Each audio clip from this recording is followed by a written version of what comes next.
ಮಂಜಾಕ್ಷಿ ಅಮ್ಮ ಅವರು ಬರೆದಿರೋ ಪುಸ್ತಕ ಇವಾಗ ರಿಲೀಸ್ ಆಗ್ತಿರೋದು, ಲೋಕಾರ್ಪಣೆ ಆಗ್ತಿರೋದು ನಿಜವಾಗ್ಲೂ ಒಂದು ದೊಡ್ಡ ಚಪ್ಪಾಳೆಯೊಂದಿಗೆ ಅವ್ರಿಗೆ ಈ ಪ್ರಾರಂಭ ಮಾಡುವಂಥ ಕಪ್ಪಟಾಂಗಳದ ಪರವಾಗಿ ಅನೇಕರು ಬಂದಿದ್ದೀರಾ. ಅವರ ಕುಟುಂಬದವರು, ಎಸ್ ಅವರು, ಹಾಗೆ ಅತಿಥಿಗಳಾಗಿ ಕೆಲವು ಗಣ್ಯರು ಬಂದಿದ್ದಾರೆ. ದಯಮಾಡಿ ಅವರು ವೇದಿಕೆಗೆ ಬರಬೇಕು ಅಂತ ಕೋರ್ಕೋತೀನಿ.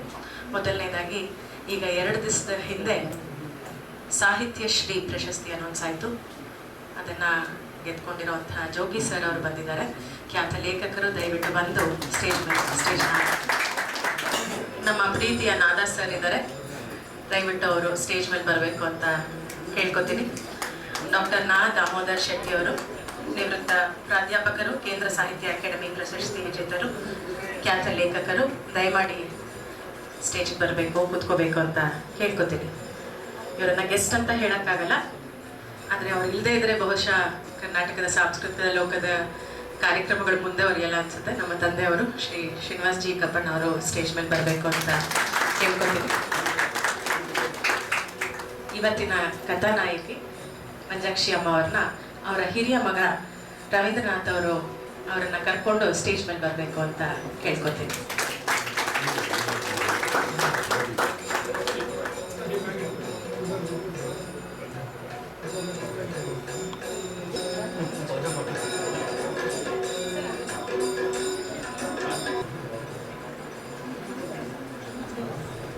ಸಾಧಾರಣವಾಗಿ ಕಾರ್ಯಕ್ರಮನ ಪ್ರಾರ್ಥನೆಯೊಟ್ಟಿಗೆ ಶುರು ಮಾಡೋದು ವಾಡಿಕೆ. ನಮ್ಮ ತಂದೆಯವರ ಆಲೋಚನೆ ಇದೊಂಥರ ವಿಭಿನ್ನವಾದ ಕಾರ್ಯಕ್ರಮ ಆಗಿರೋದ್ರಿಂದ ಒಂದು ಆಶಯ ಗೀತೆಯೊಂದಿಗೆ ಕಾರ್ಯಕ್ರಮನ ಶುರು ಮಾಡಬೇಕು ಅಂತ. ಜನಪ್ರಿಯ ಗಾಯಕರು, ಇತ್ತೀಚೆಗೆ ರತ್ನನ ಪದಗಳಲ್ಲಿ ಹಾಡ್ತಾ ತುಂಬ ಹೆಸರು ಮಾಡ್ತಿರುವಂಥ ಶ್ರೀಯುತ ಮಂಜುನಾಥ್ KS ಅವರು ಬಂದಿದ್ದಾರೆ. ದಯಮಾಡಿ ಅವರು ಒಂದು ಆಶಯ ಗೀತೆಯೊಂದಿಗೆ ಈ ಕಾರ್ಯಕ್ರಮನ ಪ್ರಾರಂಭಿಸಬೇಕು ಅಂತ ಕೇಳ್ಕೊತೀನಿ.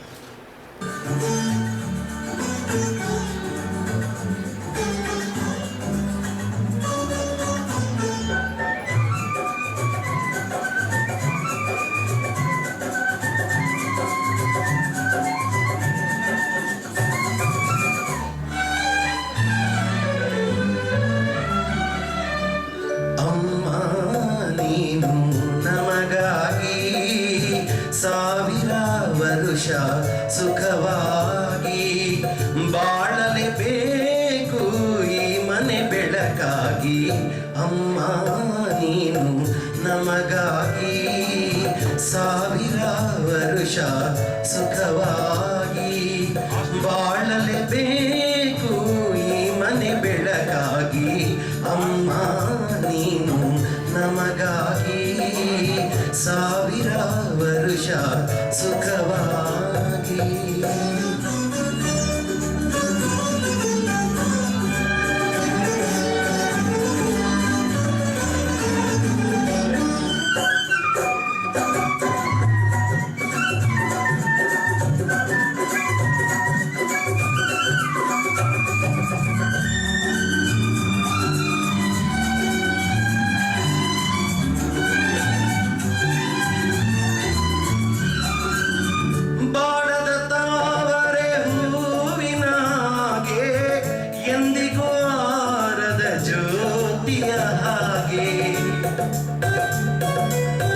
ಗೋಪುರವೇರಿದ ಕಲಸದ ಹಾಗೆ ಆಧ್ರುವದಾರಿ ನಾಚುವ ಹಾಗೆ ಜೊತೆಯಲ್ಲಿ ಎಂದೆಂದು ನೀನಿರಬೇಕು. ಬೇರೆ ಏನು ಬೇಡೆವು ಸಾಕು. ಅಮ್ಮ ನೀನು ನಮಗಾಗಿ ಸಾವಿರ ವರುಷ ಸುಖವಾಗಿ.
ಸಾಟಿಯೇನು ತಾಯಿಗೆ ಆನಂದ ತಂದರೆ ಸಾಕು ಬೇರೆ ಪೂಜೆ ತಕ್ಕೆ ಬೇಕು ಅಮ್ಮ ನೀನು ನಮಗಾಗಿ ಸಾವಿರ ವರುಷ ಸುಖವಾಗಿ ಬಾಳಲೇಬೇಕು ಈ ಮನೆ ಬೆಳಕಾಗಿ ಅಮ್ಮ ನೀನು ನಮಗಾಗಿ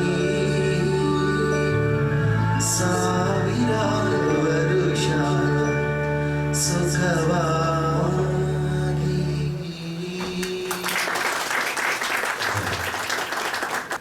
ಹಾಗೆ ಇವತ್ತಿನ ವೆಲ್ಕಮ್ ಸ್ಪೀಚ್ ಅಥವಾ ನೀಡಬೇಕು ಅಂತ ನಮ್ಮ ತಾಯಿನ ಕರಿತಾ ಇದ್ದೀನಿ. ನಮ್ಮ ತಾಯಿ ಬಗ್ಗೆ ಒಂದೆರಡು ವಿಷಯ ಯಾರಿಗೆ ಗೊತ್ತಿಲ್ವೋ, JSS ಕಾಲೇಜಲ್ಲಿ 35 ವರ್ಷ ಬಯಾಲಜಿ ಲೆಕ್ಚರರ್ ಆಗಿ ರಿಟೈರ್ ಆದರು. ಒಂದಿಷ್ಟು ದಿನ ಪ್ರಿನ್ಸಿಪಲ್ ಆಗೋ ಕೆಲಸ ಮಾಡಿದರು. 60ನೇ ವಯಸ್ಸಲ್ಲಿ ಮ್ಯೂಸಿಕ್ ಸೀನಿಯರ್ ಎಕ್ಸಾಮ್ ಪಾಸ್ ಮಾಡಿಕೊಂಡ್ರು.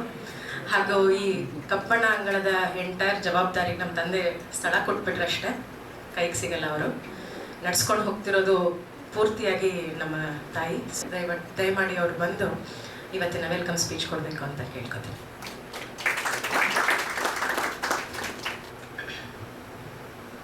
ಎಲ್ರಿಗೂ ನಮಸ್ಕಾರ. ನಿನ್ನೆ ಅಷ್ಟೇ ಉಗಾದಿ ಮುಗಿಸಿದ್ದೀವಿ. ನಮ್ಮಲ್ಲಿ ಉಗಾದಿ ಆದ ನೆಕ್ಸ್ಟ್ ಡೇನೂ ಒಂದು ವರ್ಷದಳಕು ಅಂತ ನಾವು ಸೆಲೆಬ್ರೇಟ್ ಮಾಡ್ತೀವಿ. ವರ್ಷದ ಪುನಃ ಆರಂಭ ನೋಡಿದ್ದೀವಿ. ಸೊ ಈ ಶುಭಕೃತನಾಮ ಸಂವತ್ಸರದ ಈ ದಿನ ಒಂದು ಶುಭ ಕಾರ್ಯಕ್ರಮ, ಮೊದಲನೇ ಕಾರ್ಯಕ್ರಮ ಈ ವರ್ಷ. ಈ ಕಾರ್ಯಕ್ರಮ ನಡೀತಿರೋದು ನಮ್ಮ ಇಡೀ ಕುಟುಂಬಕ್ಕೆ ತುಂಬ ಸಂತೋಷ, ಹರ್ಷ ತಂದಿದೆ. ನಿಮ್ಮೆಲ್ರಿಗೂ ಉಗಾದಿ ಹಬ್ಬದ ಶುಭಾಶಯಗಳನ್ನ ಹೇಳ್ತಾ ಈ ಕಾರ್ಯಕ್ರಮಕ್ಕೆ ಅವಕಾಶ ಮಾಡಿಕೊಟ್ಟಂಥ ರಾಜ ಅವರಿಗೆ ನಾನು ಧನ್ಯವಾದ ಸಲ್ಲಿಸ್ತಾ ನನ್ನೆರಡು ಮಾತನ್ನ ಮುಂದುವರಿಸ್ತೇನೆ.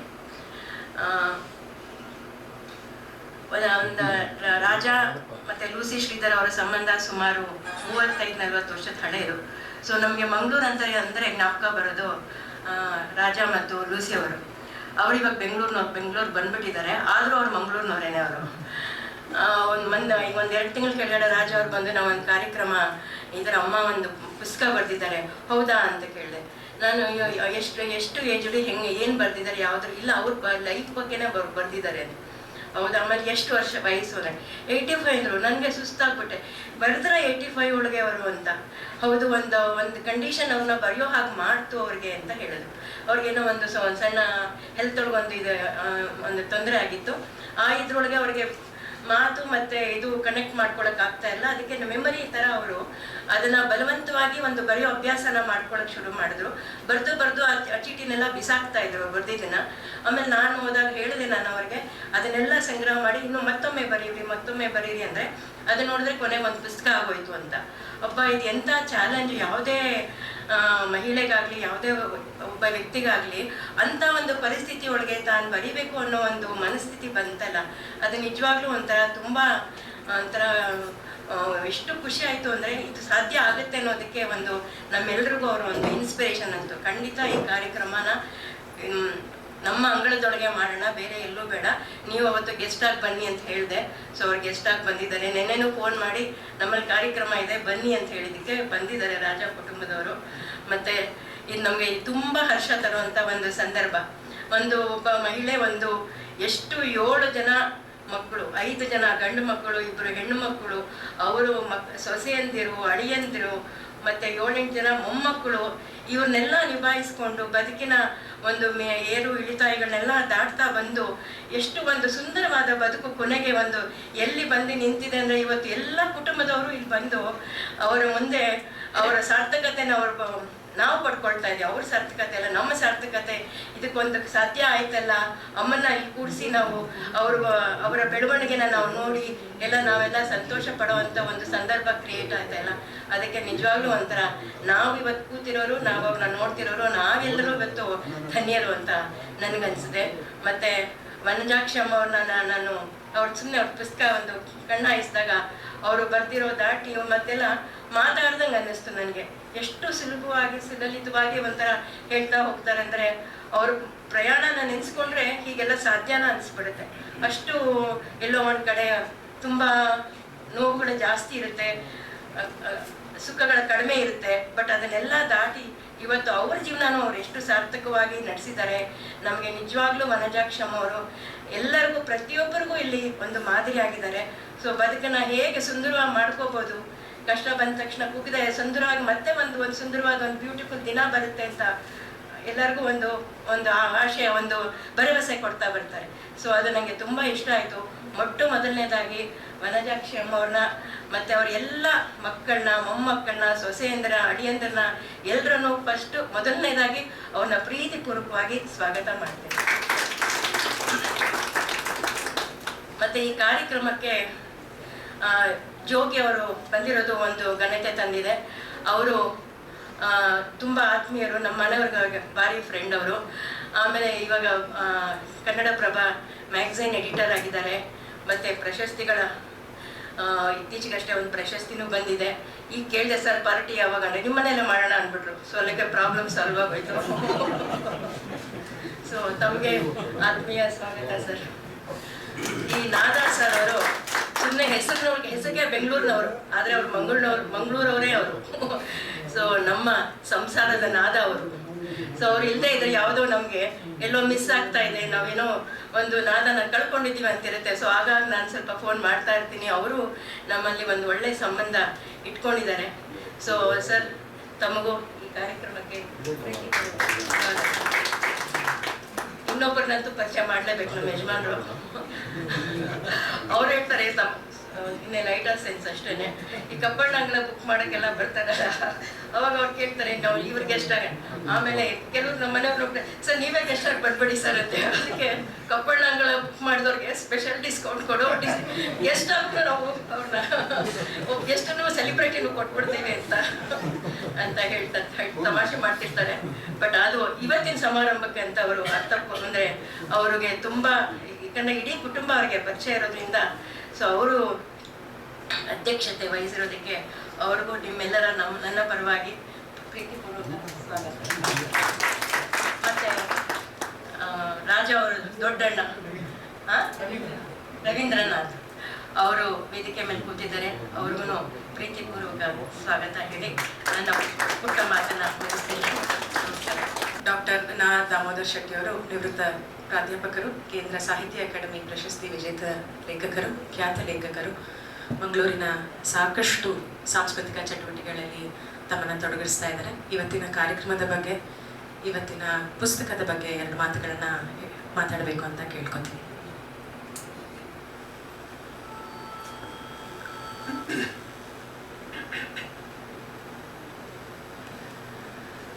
ವೇದಿಕೆಯಲ್ಲಿರುವ ಎಲ್ಲ ಬಂಧುಗಳೇ, ನನ್ನ ಮುಂದೆ ಇರತಕ್ಕಂತಹ ವನಜಾಕ್ಷಿಯವರ ಕುಟುಂಬದ ಬಂಧುಗಳೇ, ಇದೊಂದು ವಿಶಿಷ್ಟವಾದಂತಹ ಕೌಟುಂಬಿಕ ಕಾರ್ಯಕ್ರಮ. ಇಲ್ಲಿ ವನಜಾಕ್ಷಿ ಅಮ್ಮನನ್ನು ಅವರು ಹಿರಿಯರನ್ನಾಗಿ ಇಟ್ಟುಕೊಂಡು ಅವರ ಕೈ ಕೆಳಗೆ ಇರತಕ್ಕಂತಹ ಎಲ್ಲ ಮಂದಿ ಒಟ್ಟು ಸೇರಿ ಮಾಡುವಂಥ ಒಂದು ಕಾರ್ಯಕ್ರಮ, ಅಪರೂಪದ ಕಾರ್ಯಕ್ರಮ ಇದು. ಹೀಗೆ ಇಷ್ಟು ಲಲಿತಕ್ಕ ಈಗಾಗಲೇ ಹೇಳಿದ ಹಾಗೆ ಈ 85ರ ವಯಸ್ಸಿನಲ್ಲಿ ಒಂದು ಆತ್ಮಕಥನವನ್ನು ಬರೆದಿಟ್ಟು ಅದನ್ನು ಪ್ರಕಟಿಸುವಂಥದ್ದು ಸಾಮಾನ್ಯವಾಗಿ ಆಗುವಂಥ ಕೆಲಸ ಅಲ್ಲ ಇದು.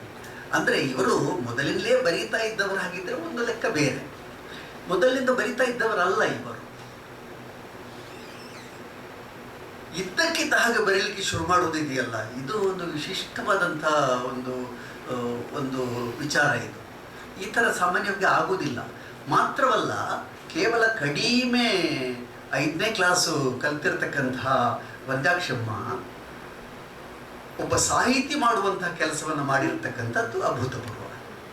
ನನಗೆ ಒಬ್ಬರು ನೆನಪಾಗ್ತಾರೆ, ಕೇರಳದಲ್ಲಿ ಕೇಂದ್ರ ಸಾಹಿತ್ಯ ಅಕಾಡೆಮಿ ಪ್ರಶಸ್ತಿ ಪಡೆದಂತಹ ನಾರಾಯಣ್ ಅನ್ನುವಂಥ ಒಬ್ಬ ವ್ಯಕ್ತಿ ಕೊಚ್ಚರೆತ್ತಿ ಅಂತ ಒಂದು ಕಾದಂಬರಿ ಬರೆದಿದ್ದಾರೆ. ಕಾದಂಬರಿ ಅಂದರೆ ಕಾದಂಬರಿಯಲ್ಲಿ ಅವರೊಂದು ಪಾತ್ರ. ಈ ನಾರಾಯಣ್ ಕೇರಳದ ಇಡುಕ್ಕಿ ಜಿಲ್ಲೆಯ ಪರವ ಜಾತಿಯ, ಅಂದರೆ ಆದಿಮ ಪುರುಷರು, ಪರವ ಜಾತಿಯ ಮೂಲ ವ್ಯಕ್ತಿತ್ವ. ಪರವ ಜಾತಿಯವರು, ಪರವ ಜಾತಿಯಲ್ಲಿ ಅವರು ಮೊದಲ ಬಾರಿಗೆ 10ನೇ ತರಗತಿಯವರೆಗೆ ಕಲಿತಂಥ ಒಬ್ಬ ವ್ಯಕ್ತಿ. 10ನೇ ಕ್ಲಾಸ್ನವರೆಗೆ ಕಲ್ತ್ಬಿಟ್ಟು ಅವರು ಪೋಸ್ಟಲ್ ಡಿಪಾರ್ಟ್ಮೆಂಟಲ್ಲಿ ಕೆಲಸ ಮಾಡ್ತಾ ಇದ್ರು. ಇದ್ದಕ್ಕಿದ್ದ ಹಾಗೆ ಯಾರೋ ಹೇಳಿದ್ರು ಅವರಿಗೆ, ನಿಮ್ಮ ಕಥೆಯನ್ನು ಬರೆಯಿರಿ. ಹಾಗೆಯೇ ಈ ಪರ್ವಜಾತಿಗೆ ವಿದ್ಯಾಭ್ಯಾಸ ಇಲ್ಲ ಮತ್ತು ಅತ್ಯಂತ ಕಾಡಿನಲ್ಲಿ ವಾಸಿಸುವಂಥ ಮಂದಿಯವರು. ಅವರಲ್ಲಿ ಈತ 10ನೇ ಕ್ಲಾಸ್ ಕಲ್ತನಲ್ಲ, ಇದು ದೊಡ್ಡ ಸಂಗತಿ. ಅವರಿಗೆ ಹೇಳಿದ್ರಂತೆ, ನಿಮ್ಮದನ್ನು ನೀವೇ ಬರೀಬೇಕು ಅಂತ. ಹಾಗೆ ನಾರಾಯಣ್ ಅವರದ್ದನ್ನು ಅವರೇ ಬರೆಯುತ್ತಾ ಕೊಚ್ಚರೆತ್ತಿರುವಂಥದ್ದು ಕಾದಂಬರಿಯನ್ನು ಬರೆದು, ಅದಕ್ಕೇನು ಸ್ಟೈಲ್ ಇಲ್ಲ, ಅದು ಯಾವ ಥರ ಅದ್ರ ಫ್ಲಾಶ್ ಬ್ಯಾಕ್ ಇದೆಯೋ ಇನ್ನೊಂದು ತಂತ್ರಗಾರಿಕೆ ಇದೆಯೋ ಯಾವುದನ್ನು ಕೇಳಲಿಕ್ಕಿಲ್ಲ. ಅದನ್ನು ಬರೀತಾ ಹೋದ್ರು. ಅವರು ಬರೀತಾ ಹೋಗಿ ಅವರು ಕೇಂದ್ರ ಸಾಹಿತ್ಯ ಅಕಾಡೆಮಿ ಪ್ರಶಸ್ತಿ ಪಡೆದರು. ಇವರು ವನಜಾಕ್ಷಮ್ಮ ಬರೆದಿರುವಂತಹ ಆತ್ಮಕಥನದಲ್ಲಿಯೂ ಕೂಡ ನನಗೆ ಆ ಥರದ ಕೆಲವು ಲಕ್ಷಣಗಳು ಕಾಣ್ತವೆ. ಇದ್ದಕ್ಕಿದ್ದ ಹಾಗೇನೆ ಒಬ್ಬರು ಬರವಣಿಗೆಯನ್ನ ಸಾಧಿಸಿಬಿಟ್ಟು ಕೈಗೆ ತಗೊಂಡ್ಬಿಟ್ಟು ಅದರಲ್ಲಿ ಮಾಸ್ಟರ್ ಮಾಡುವಂಥದ್ದು ಇದೆಯಲ್ಲ, ಅದು ಸುಲಭದ ಕೆಲಸ ಅಲ್ಲ. ಮತ್ತು ಇವರಿಗೆ ಒಂದು ಏನಂದ್ರೆ, ಇವರು ಬರಿಬೇಕಾದ್ದು ಏನು, ಇವರು ಲೋಕದ ಅನುಭವ ಎಲ್ಲ ಪಡ್ಕೊಂಡು ವಿಸ್ತಾರವಾಗಿ ಶಿವರಾಮ ಕಾರಂತರ ಹಾಗೆ ಇವರು ಬರ್ಕೊಂಡು ಹೋಗಿದ್ದಾರೆ ಅಂತೆಲ್ಲ ನಾನು ಹೇಳೋದಿಲ್ಲ. ಆದರೆ ತಾನು ಮತ್ತು ತನ್ನ ಮನೆಯ ಸುತ್ತಮುತ್ತ ಇರತಕ್ಕಂಥ ಅನೇಕ ಮನೆಗಳು, ಅಲ್ಲಿರತಕ್ಕಂಥ ನೂರಾರು ಮಂದಿ, ಆ ಪ್ರತಿಯೊಬ್ಬರ ಹೆಸರು, ಆ ಪ್ರತಿಯೊಬ್ಬರ ಬದುಕು ಎಲ್ಲವನ್ನು ಬರೀತಾ ಹೋಗುವಂಥದ್ದು ಇದೆಯಲ್ಲ, ಇದು ಇಷ್ಟೇ. ಒಂದು ವೇಳೆ ಇದನ್ನು ನೀವು ಬಾವಿಯೊಳಗಿನ ಕಪ್ಪೆಯ ಪ್ರಪಂಚ ಅಂತ ಹೇಳಿದ್ರೆ, ಕಪ್ಪೆಗೂ ಕೂಡ ಒಂದು ಪ್ರಪಂಚ ಇದೆಯಲ್ಲ, ಅದರ ಒಳಗಡೆ ಸುತ್ತಾಡಿಕೊಂಡು ವಿಹರಿಸಿಕೊಂಡು ಅದು ಬದುಕುವಂಥ ಕ್ರಮ ಇದೆಯಲ್ಲ, ಅಂಥ ಬದುಕನ್ನು ಬದುಕಿ ಆತ್ಮಕಥನವನ್ನು ಬರೆದವರು ವನಜಾಕ್ಷಿ. ಇವರ ಬದುಕು ತುಂಬ ವಿಚಿತ್ರವಾಗಿದೆ. ನಾವು KS ನರಸಿಂಹಸ್ವಾಮಿಯವರು ಮನೆಯಿಂದ ಮನೆಗೆ ಅಂತ ಅನ್ನುವಂಥ ಒಂದು ಕವನವನ್ನು ಓದ್ತಾ ಬಹಳ ಖುಷಿ ಪಡ್ತಿದ್ದೆವಾಗ. ಆ ಟ್ರಾನ್ಸ್ಫರ್ ಆಗಿ ಹೋಗುವಂಥದ್ದು, ಎಲ್ಲ ವಸ್ತುಗಳನ್ನು ಕಟ್ಟಿಕೊಂಡು ಒಂದು ಕಡೆಯಿಂದ ಇನ್ನೊಂದು ಕಡೆಗೆ ಹೋಗುವಂಥ ಒಂದು ಕ್ರಿಯೆ ಇದೆಯಲ್ಲ, ಕೆಲವೊಮ್ಮೆ ಅವರು ಸರ್ಕಾರಿ ಅಧಿಕಾರಿಗಳಾಗಿರುವಾಗ ಅವರಿಗೆ ಈ ಟ್ರಾನ್ಸ್ಫರ್ ಆಗಿ ಹೋಗುವಾಗ ಕೆಲವು ವಸ್ತುಗಳನ್ನೆಲ್ಲ ಈ ಮನೆಯಿಂದ ಆ ಮನೆಗೆ ಹಗಲು ಕೊಂಡೋಗ್ಲಿಕ್ಕೆ ಆಗುದಿಲ್ಲ. ಹೊತ್ತು ಸಾಗಿಸಬೇಕು, ಅದರಲ್ಲಿ ಬರುತ್ತೆ, ಹೊತ್ತು ಸಾಗಿಸಬೇಕು, ಅದಕ್ಕೆ ಕತ್ತಲೆ ಬೇಕು, ಕತ್ತಲೆಗೆ ಕಾಯೋಣ ಅನ್ನುವಂಥ ಒಂದು ಪರಿಸ್ಥಿತಿ ಇದೆ. ಅಂದರೆ ಯಾರಾದ್ರೂ ಕಂಡ್ರೆ ಈ ಮನೆಯ ಹಳೆ ಪಾತ್ರೆ, ಹಳೆ ಕಬ್ಬಣ ಇದೆಲ್ಲ ಇವುಗಳನ್ನೆಲ್ಲ ತಗೊಂಡು ಬಿಟ್ಟು ಒಂದು ಮನೆಯಿಂದ ಇನ್ನೊಂದು ಮನೆಗೆ ಹೋಗುವಂಥ ಒಂದು ಸ್ಥಿತಿ ಇದೆಯಲ್ಲ, ಈ ಸ್ಥಿತಿ ಬಹಳ ಕಷ್ಟದಾಯಕ. ಎಲ್ಲರೂ ಎಲ್ಲಿಗೆ ಅಂತ ಕೇಳಲಿಕ್ಕೆ ಶುರು ಮಾಡ್ತಾರೆ. ಇತ್ಯಾದಿ ತೊಂದರೆಗಳಿರ್ತವೆ. ಅದಕ್ಕಾಗಿ ಕತ್ತಲೆಗೆ ಕಾಯೋಣ, ಅದಕ್ಕೆ ಕತ್ತಲೆ ಬೇಕು ಅಂತ. ಇವರಿಗೆ ಕತ್ತಲೆ ಪ್ರಶ್ನೆ ಇಲ್ಲ, ಯಾವುದೂ ಇಲ್ಲ. ಮನೆಯಿಂದ ಮನೆಗೆ ಹೋಗ್ತಾ ಇರೋದು, ನಾವು ಹೇಳ್ತೇವಲ್ಲ ಇಲ್ಲಿ ಲೋಕಲ್ ಭಾಷೆಯಲ್ಲಿ ಒಯ್ತಾ ಇರೋದು ಅಂತ, ಆ ಥರ ಒಯ್ತಾ ಇರೋದು. ಇವರು ಉದ್ದಕ್ಕೂ ಕೂಡ ಎಷ್ಟು ಮನೆಗಳನ್ನು ಬದಲಾವಣೆ ಮಾಡಿದ್ದಾರೆ. ಇವರು ಈ ಬದುಕಿದೆಯಲ್ಲ, ಇದು ಬರಿಬೇಕಾದ ಬದುಕೆ. ಯಾಕೆಂತ ಹೇಳಿದ್ರೆ, ಒಂದು ಸಾಧಾರಣ ಮನೆಯೊಳಗಡೆಯಿಂದ ಇವರು ಹೊರಟು ದೊಡ್ಡ ಮನೆಯನ್ನು ಪ್ರವೇಶ ಮಾಡಿ, ಅಲ್ಲಿ ಬಾರಿ ಪಟೇಲ್ಗಿರಿಯ ಮನೆಯದು, ಆ ಮನೆಯನ್ನು ಪ್ರವೇಶ ಮಾಡಿ ಐಷಾರಾಮದ ಬದುಕನ್ನು ಬದುಕಬಹುದಾಗಿದ್ದಂತಹ ಒಂದು ಶಿವಳ್ಳಿ ಬ್ರಾಹ್ಮಣರ ಕುಟುಂಬ, ಅದು ಇದ್ದಕ್ಕಿದ್ದ ಹಾಗೆ ಡಿಮಿನಿಷ್ ಆಗುವಂಥದ್ದು. ಒಂದು ಫ್ಯೂಡಲಿಸ್ಟಿಕ್ ಸೆಟಪ್, ಒಂದು ಯಾಜಮಾನ್ಯದ ಒಂದು ದೊಡ್ಡ ಕಟ್ಟಡ ಇದ್ದಕ್ಕಿದ್ದ ಹಾಗೆ ಶಿಥಿಲಾಗಿ ನಾಶವಾಗಿ ಸರ್ವನಾಶವಾಗಿ ಹೋಗಿ ಮತ್ತೆ ಅದಕ್ಕೊಂದು ಚಿಗುರೊಡೆಯುವಂಥ ಒಂದು ಕ್ರಮ ಇದೆಯಲ್ಲ, ಇದು ಕೇರಳದಲ್ಲಿ ನನಗೆ ಮತ್ತೆ ಕೇರಳದ ಒಂದು ಉದಾಹರಣೆ ಸಿಗ್ತದೆ. ಆ ರಾಜ ಅಭಿವ್ಯಕ್ತದಲ್ಲಿದ್ದಾಗ ನನ್ನ ಒಂದು ಕಾದಂಬರಿಯನ್ನು ಅನುವಾದಿತ ಕಾದಂಬರಿ ಅಶ್ವತ್ಥಾಮ ಎನ್ನುವಂಥ ಒಂದು ಕಾದಂಬರಿಯನ್ನು ಅವರು ಪ್ರಕಟಿಸಿದ್ರು ಅಭಿವ್ಯಕ್ತ ಇದರ ಮೂಲಕ. ಅದಕ್ಕೆ ರಾಜ ಕವರ್ ಪೇಜ್ ಕೋಡ್ ಮಾಡಿದ್ರು. ಆ ಅಶ್ವತ್ಥಾಮ ಕಾದಂಬರಿಯಲ್ಲಿ ಇಡೀ ಒಂದು ಜಮೀನ್ದಾರಿ ಪದ್ಧತಿ, 16 ಕಟ್ಟಿಂದ ವೀಡು ಅಂತ 16 ಕಟ್ಟಿನ ಮನೆ. ಅದು ಅಷ್ಟು ದೊಡ್ಡ ಮನೆಯೊಳಗಿನ ಜನಗಳು, ಇಡೀ ಜಮೀನ್ದಾರಿ ಪದ್ಧತಿ ಇದೆಯಲ್ಲ, ಅದು ಹಾಗೆ ನೋಡ್ತಾ ಇದ್ದಾಗೆ ಡಿಮಿನಿಷ್ ಆಗಿ ಈ ಅಶ್ವತ್ಥಾಮ ಅಲೆಮಾರಿಯಾಗಿ ಬಿಡ್ತಾನೆ. ಆ ಥರ ಅಲೆಮಾರಿ ಇವರ ರಾಜನ ತಂದೆ ಆನಂದ ನಲ್ಲೂರಾಯರು ಎಡಪಡಿತಾರೆ. ಸಾರಿ, ಇವರ ತಂದೆ ನಲ್ಲೂರಾಯರು, ರಾಮನಲ್ಲೂರಾಯರು, ಶ್ರೀರಾಮನಲ್ಲೂರಾಯರು, ಆಯ್ತಾ. ಈ ಎಡಪಡಿತಾಯರು ಅಲೆಮಾರಿ ಆಗ್ತಾರೆ, ವರ್ಚುವಲಿ ಅಲೆಮಾರಿ ಆಗ್ತಾರೆ. ಎಷ್ಟು ಮನೆಗಳನ್ನು ಬದಲಾಯಿಸ್ತಾರೆ. ಒಂದು ಕಡೆಯಿಂದ ಅಲ್ಲಿಂದ ತೊಡಗಿ, ಅವರ ಕೊಡಗೇರಿ ಮನೆಯಿಂದ ತೊಡಗಿ ಅಲ್ಲಿಂದ ಬಂದ ನಂತರ ಎಲ್ಲಿ ನೆಕ್ಸ್ಟ್ ಯಾವುದು ಅನುಗ್ರಹ ಇದೆ. ಎಷ್ಟು ಮನೆಗಳು ನೋಡಿ. ಅಲ್ಲಿಂದ ಅವರು ಹೊರಟು ಬರುವುದು ಕುಲಶೇಖರಕ್ಕೆ. ಅಗ್ಗಿತ್ತಲದಿಂದ ಕೊಡಂಗೇರಿಗೆ ಬಂದಂತಹ ಇವರು ಸೆಟ್ಲ್ ಆದವರು ಅಲ್ಲಿಂದ ಕುಲಶೇಖರಕ್ಕೆ ಮತ್ತೆ ಅಲ್ಲಿಂದ ಪದುವಾದಲ್ಲಿ ಒಂದು ಮನೆ ಮಾಡಿಕೊಳ್ತಾರೆ. ಅಲ್ಲಿಂದ ARDಗೆ ಇನ್ನೊಂದು ಮನೆಗೆ ಹೋಗ್ತಾರೆ. ಅಲ್ಲಿಂದ ಸೋಮೇಶ್ವರದ ಚಿಕ್ಕ ಮನೆಗೆ ಹೋಗ್ತಾರೆ. ಸೋಮೇಶ್ವರದಲ್ಲಿ ಒಂದು ದೊಡ್ಡ ಮನೆಗೆ ಹೋಗ್ತಾರೆ. ಆಮೇಲೆ ಹೊಸಂಗಡಿಗೆ ಹೋಗ್ತಾರೆ. ಆಮೇಲೆ ಕುಂಜತ್ತೂರಿಗೆ ಹೋಗ್ತಾರೆ. ಅದು ಹೋಗ್ತಾ ಇರೋದು ಯಾವುದು ಇದು ಸರ್ಕಾರಿ ಟ್ರಾನ್ಸ್ಫರ್ ಅಲ್ಲ. ಇದು ಬದುಕು ಆ ಥರ ಇತ್ತು ಇವರದ್ದು. ಅಂದರೆ ಒಂದು ಇವರ ಯಜಮಾನರು ಕೂಡ ಅಷ್ಟೇನೆ ದೊಡ್ಡ ಮನೆಯಿಂದ ಬಂದವರು ಮತ್ತು ಬಹಳ ಉದಾರಿ, ಕೇಳಿದವರಿಗೆ ಕೇಳಿದಷ್ಟು ಕೊಡುವಂಥದ್ದು. ಎಷ್ಟರ ಮಟ್ಟಿಗೆ ಅಂತ ಹೇಳಿದ್ರೆ ಗೋಪಾಲ ಅಂತ ಒಬ್ಬ ಕೆಲಸದವ ಇದ್ದ ಇವರ ಮನೆಯಲ್ಲಿ. ಆ ಕೆಲಸದ ವ್ಯಕ್ತಿ ಅವ ಮನೇಲಿ ಕೆಲಸ ಮಾಡ್ತಾನೆ, ಒಂದು ಹೊತ್ತು ಕೆಲಸ ಮಾಡ್ತಾನೆ, ಮತ್ತೆ ನಿದ್ರೆ ಮಾಡ್ತಾನೆ. ಆದರೆ ಮಧ್ಯಾಹ್ನ ಎದ್ಬಿಟ್ಟು ಇವರು ಅಡಿಗೆ ಮಾಡಿದಂಥದ್ದನ್ನು ಊಟ ಮಾಡೋದು. ಸಾಮಾನ್ಯವಾಗಿ ಊಟ ಮಾಡುವಾಗ ಈತನಿಗೆ ಏನು ಅಂತ ಹೇಳಿದ್ರೆ ತನ್ನ ಯಜಮಾನನಿಗೆ ಹೋಟೆಲ್ನಲ್ಲಿ ಒಂದು ಪ್ರತ್ಯೇಕವಾದ ಅಕೌಂಟ್ ಇದೆ, ಅಲ್ಲಿ ಬೇಕಾದದನ್ನು ನಾನು ಆರ್ಡರ್ ಮಾಡಿಕೊಳ್ಬೋದು, ಅಕೌಂಟಲ್ಲಿ ಬರ್ಕೊಳ್ಬೋದು. ಆ ಸ್ವಾತಂತ್ರ್ಯ ಆತನಿಗೆ. ಇವರು ಬಡಿಸಿದಂತಹ ಅನ್ನದಲ್ಲಿ ಯಾವತ್ತು ನೋಡಿದ್ರು ಕೂದಲು ಸಿಗೋದು. ಇದು ಭಾರಿ ಗಮ್ಮತ್ತಿದೆ. ಯಾವತ್ತು ನೋಡಿದ್ರು ಒಂದು ಕೂದಲು ಎತ್ತಿ ತೋರಿಸೋದು, ಅನ್ನವನ್ನಲ್ಲೇ ಬಿಡೋದು, ನೆಟ್ಟಗೆ ಹೋಟ್ಲಿಗೆ ಹೋಗೋದು, ಅಲ್ಲಿ ಊಟ ಮಾಡೋದು. ಇವರ ಯಜಮಾನರು ಅದಕ್ಕೆ ದುಡ್ಡು ಕೊಡೋದು. ಈ ತರ ಲೋಕಕ್ಕೆ ಬೇಕಾದಷ್ಟು ಕೇಳಿದಾಗ ಅವರು ಸ್ವಲ್ಪ ನೀವು ಹಾಗೆ ಇಂದ್ರ ಚಂದ್ರ ಅಂತ ಹೇಳಿದ್ರೆ ಆಗ್ತಿತ್ತೋ ಏನೋ, ಹಾಗೆ ಹೇಳಿದ ತಕ್ಷಣ ಅವರು ಕರಗಿ ಬಿಡ್ತಾರೆ ಮತ್ತು ದುಡ್ಡು ಕೊಟ್ಟು ಬಿಡ್ತಾರೆ. ಹಾಗಾಗಿ ಇವರು ಒಂದು ಕಡೆ ಹೇಳ್ತಾರೆ, ಹೇಗೆ ಇವರಿಗೆ ಇಷ್ಟು ದೊಡ್ಡ ಲಾಸ್ ಆಗೋದಕ್ಕೆ ಸಾಧ್ಯ, ಇಷ್ಟು ದೊಡ್ಡ ಪಟೇಲ್ ಮನೆತನ ಹೀಗೆ ಆಗೋದಕ್ಕೆ ಸಾಧ್ಯ ಅಂತ ಇವರು ಎಷ್ಟೋ ಬಾರಿ ಚಿಂತೆ ಮಾಡ್ತಾರೆ. ಆದರೆ ಇವರು ಅದ್ರ ಜೊತೆಗೆ ಒಂದು ಹೇಳ್ತಾರೆ, ಹೆಣ್ಣಾದ ನನಗೆ ಏನು ಮಾಡುವುದಕ್ಕೆ ಸಾಧ್ಯ. ಕೆಲವು ಬಾರಿ ಹೇಳ್ತಾರೆ ಆ ಕೃತಿ ಒಳಗಡೆ, ಹೆಣ್ಣಾದ ನನಗೆ ಏನು ಮಾಡುವುದಕ್ಕೆ ಸಾಧ್ಯ. ಆದರೆ ಇವರು ಸುಮ್ಮನೆ ಕೂತಿಲ್ಲ. ಇಡೀ 7 ಮಕ್ಕಳ ಸಂಸಾರವನ್ನು ಕೈಯಲ್ಲಿ ಹಿಡ್ಕೊಂಡು, ಒಂದು ಕೋಳಿ ತನ್ನ ಮರಿಗಳನ್ನು ಹೇಗೆ ರೆಕ್ಕೆ ಅಡಿಯಲ್ಲಿ ಇಟ್ಟುಕೊಂಡು ಪ್ರೊಟೆಕ್ಟ್ ಮಾಡ್ತವೆಯೋ ಅದೇ ಥರದಲ್ಲಿ ಇವರು 7 ಮಕ್ಕಳನ್ನು ಸಂರಕ್ಷಣೆ ಮಾಡಿಕೊಂಡು, ಅವರಿಗೆ ಒಂದು ಹಂತದಲ್ಲಿ 4 ಮಕ್ಕಳು ಒಟ್ಟಿಗೆ ಕಾಲೇಜಿನಲ್ಲಿ ವಿದ್ಯಾಭ್ಯಾಸ ಮಾಡೋದಿದ್ರು ಕೂಡ ಗತಿ ಇಲ್ಲ, ಬೇರೆ ಬೇರೆ ಉದ್ಯೋಗ ಮಾಡೋದು, ಯಾವುದೋ ಒಂದು ಸಣ್ಣ ಗೂಡಂಗಡಿ ಇಡೋದು, ಅಥವಾ ಯಾವುದೋ ಉಪ್ಪಿನಕಾಯಿ ಮಾರೋದು, ಅಥವಾ ಆ ಥರದೇ ಹೋಳಿಗೆ ಮಾಡೋದು ಮನೆಯಲ್ಲಿ, ಬೆಳಿಗ್ಗೆ ಮಾರಾಟಕ್ಕೆ ಕೊಂಡೋಗೋದು. ಎಂಥ ಕಷ್ಟ, ಎಷ್ಟರ ಮಟ್ಟಿಗೆ ಅಂತ ಹೇಳಿದ್ರೆ ಒಂದು ರೀತಿಯ ಕಾಳಸಂತೆಯನ್ನು ಕೂಡ ಮಾಡಿದ್ದಾರೆ. ರಾಜನವರು ಸರ್ಕಾರಿ ಕಾಲೇಜಿಗೆ ಮಂಗಳೂರಿಗೆ ಹೋಗಿ ಬರುವಾಗ ಈ ಮಕ್ಕಳು ರಮೇಶ, ರಾಜ ಎಲ್ಲ ಇವರು ಬರುವಾಗ 2 ಕಿಲೋ ಅಕ್ಕಿ ಹಿಡ್ಕೊಂಡು ಬರೋದು. ಕರ್ನಾಟಕದಿಂದ ಕೇರಳಕ್ಕೆ ಆ ಕಡೆ ಇದ್ದಾಗ ಆ 2 ಕಿಲೋ ಅಕ್ಕಿ ಇದೆಯಲ್ಲ, ಅಕ್ಕಿ ಕೇರಳದಲ್ಲಿ ಒಂದು ರೇಟು, ಕರ್ನಾಟಕದಲ್ಲಿ ಒಂದು ರೇಟು. ಬರುವಾಗ ಸೀಸನ್ ಟಿಕೆಟ್ ಅಲ್ಲ, ಟ್ರೈನಲ್ಲಿ ಹೋಗೋದು, ಟ್ರೈನಲ್ಲಿ ಬರೋದು. ಬರುವಾಗ ಈ 2 ಕಿಲೋ ಅಕ್ಕಿ ತಗೊಂಡು ಬಂದು ಇಲ್ಲಿ ಕೇರಳದಲ್ಲಿ ಯಾರಿಗೂ ಕೊಟ್ಟರೆ ಅವ್ರು ಕಾಯ್ತಿರ್ತಾರೆ. ಅಲ್ಲಿ ಕೊಟ್ಟರೆ ಅದರಲ್ಲಿ ಒಂದಿಷ್ಟು ದುಡ್ಡು ಸಿಗ್ತದೆ, ಒಂದು 4 ಆಣೆ 8 ಆಣೆ ಪರ್ ಕಿಲೋ ಸಿಗ್ಬೋದು. ಈ ಥರದಲ್ಲಿಯೂ ಕೂಡ ದುಡ್ಡನ್ನು ಕಲೆಕ್ಟ್ ಮಾಡಿ ಬದುಕನ್ನು ಸಾಗಿಸಿರ್ತಕ್ಕಂಥ ಒಂದು ದುರಂತಮಯ ರೀತಿಯ ಬದುಕನ್ನು ಕೂಡ ಇವರು ಕಂಡಿದ್ದಾರೆ. ಇಷ್ಟೆಲ್ಲ ಕಂಡು ಹೀಗೆ ಈ ಒಟ್ಟು ಆತ್ಮಕಥನವೇ ಹೇಗಿದೆ ಅಂತ ಹೇಳಿದರೆ, ಒಂದು ಸಮತಟ್ಟು ಪ್ರದೇಶದಿಂದ ಹೊರಟು ಎತ್ತರಕ್ಕೆ ಏರಿ ಅಲ್ಲಿಂದ ದಢಾರನೆ ಕೆಳಕ್ಕೆ ಬಿದ್ದು ಮತ್ತೆ ಏರುವಂಥ ಒಂದು ಸ್ಥಿತಿ ಇದೆಯಲ್ಲ. ಆಮೇಲೆ ಈ ಮಕ್ಕಳಿಂದಲಾಗಿ ತಾವು ಮಕ್ಕಳನ್ನು ರಕ್ಷಿಸಿ ಸಾಕಿ ಸಲಹೆ ವಿದ್ಯಾಭ್ಯಾಸ ಕೊಟ್ಟು ಬಿಟ್ಟರೆ ಅನೇಕ ಮಕ್ಕಳು ಹಾಗೆ ಹೊರಟೋಗ್ಬಿಡ್ತಾರೆ. ಅಮೇರಿಕಕ್ಕೋ, ಆಸ್ಟ್ರೇಲಿಯಾಕ್ಕೋ, ಕೆನಡಾಕ್ಕೋ ಎಲ್ಲೋ ಹೋಗಿ ಸೆಟ್ಲಾಗಿ ಬಿಡ್ತಾರೆ. ತಿರುಗಿ ಕೂಡ ನೋಡೋದಿಲ್ಲ. ಏನೋ ಪಕ್ಕದ ಮನೆಯವರಿಗೆ ಫೋನ್ ಮಾಡಿ ಹೇಳ್ತಾರೆ ಅಷ್ಟೇ, ಅಮ್ಮ ಅಪ್ಪ ಹೇಗಿದ್ದಾರೆ ನೋಡ್ಕೊಳ್ಳಿ ಸ್ವಲ್ಪ ಅಂತ. ಹೊರತು ತಾವು ಬರೋದಿಲ್ಲ, ತಾವು ನೋಡೋದಿಲ್ಲ. ಎಂಥ ಸ್ಥಿತಿ ಈಗಿನ ಕಾಲದ.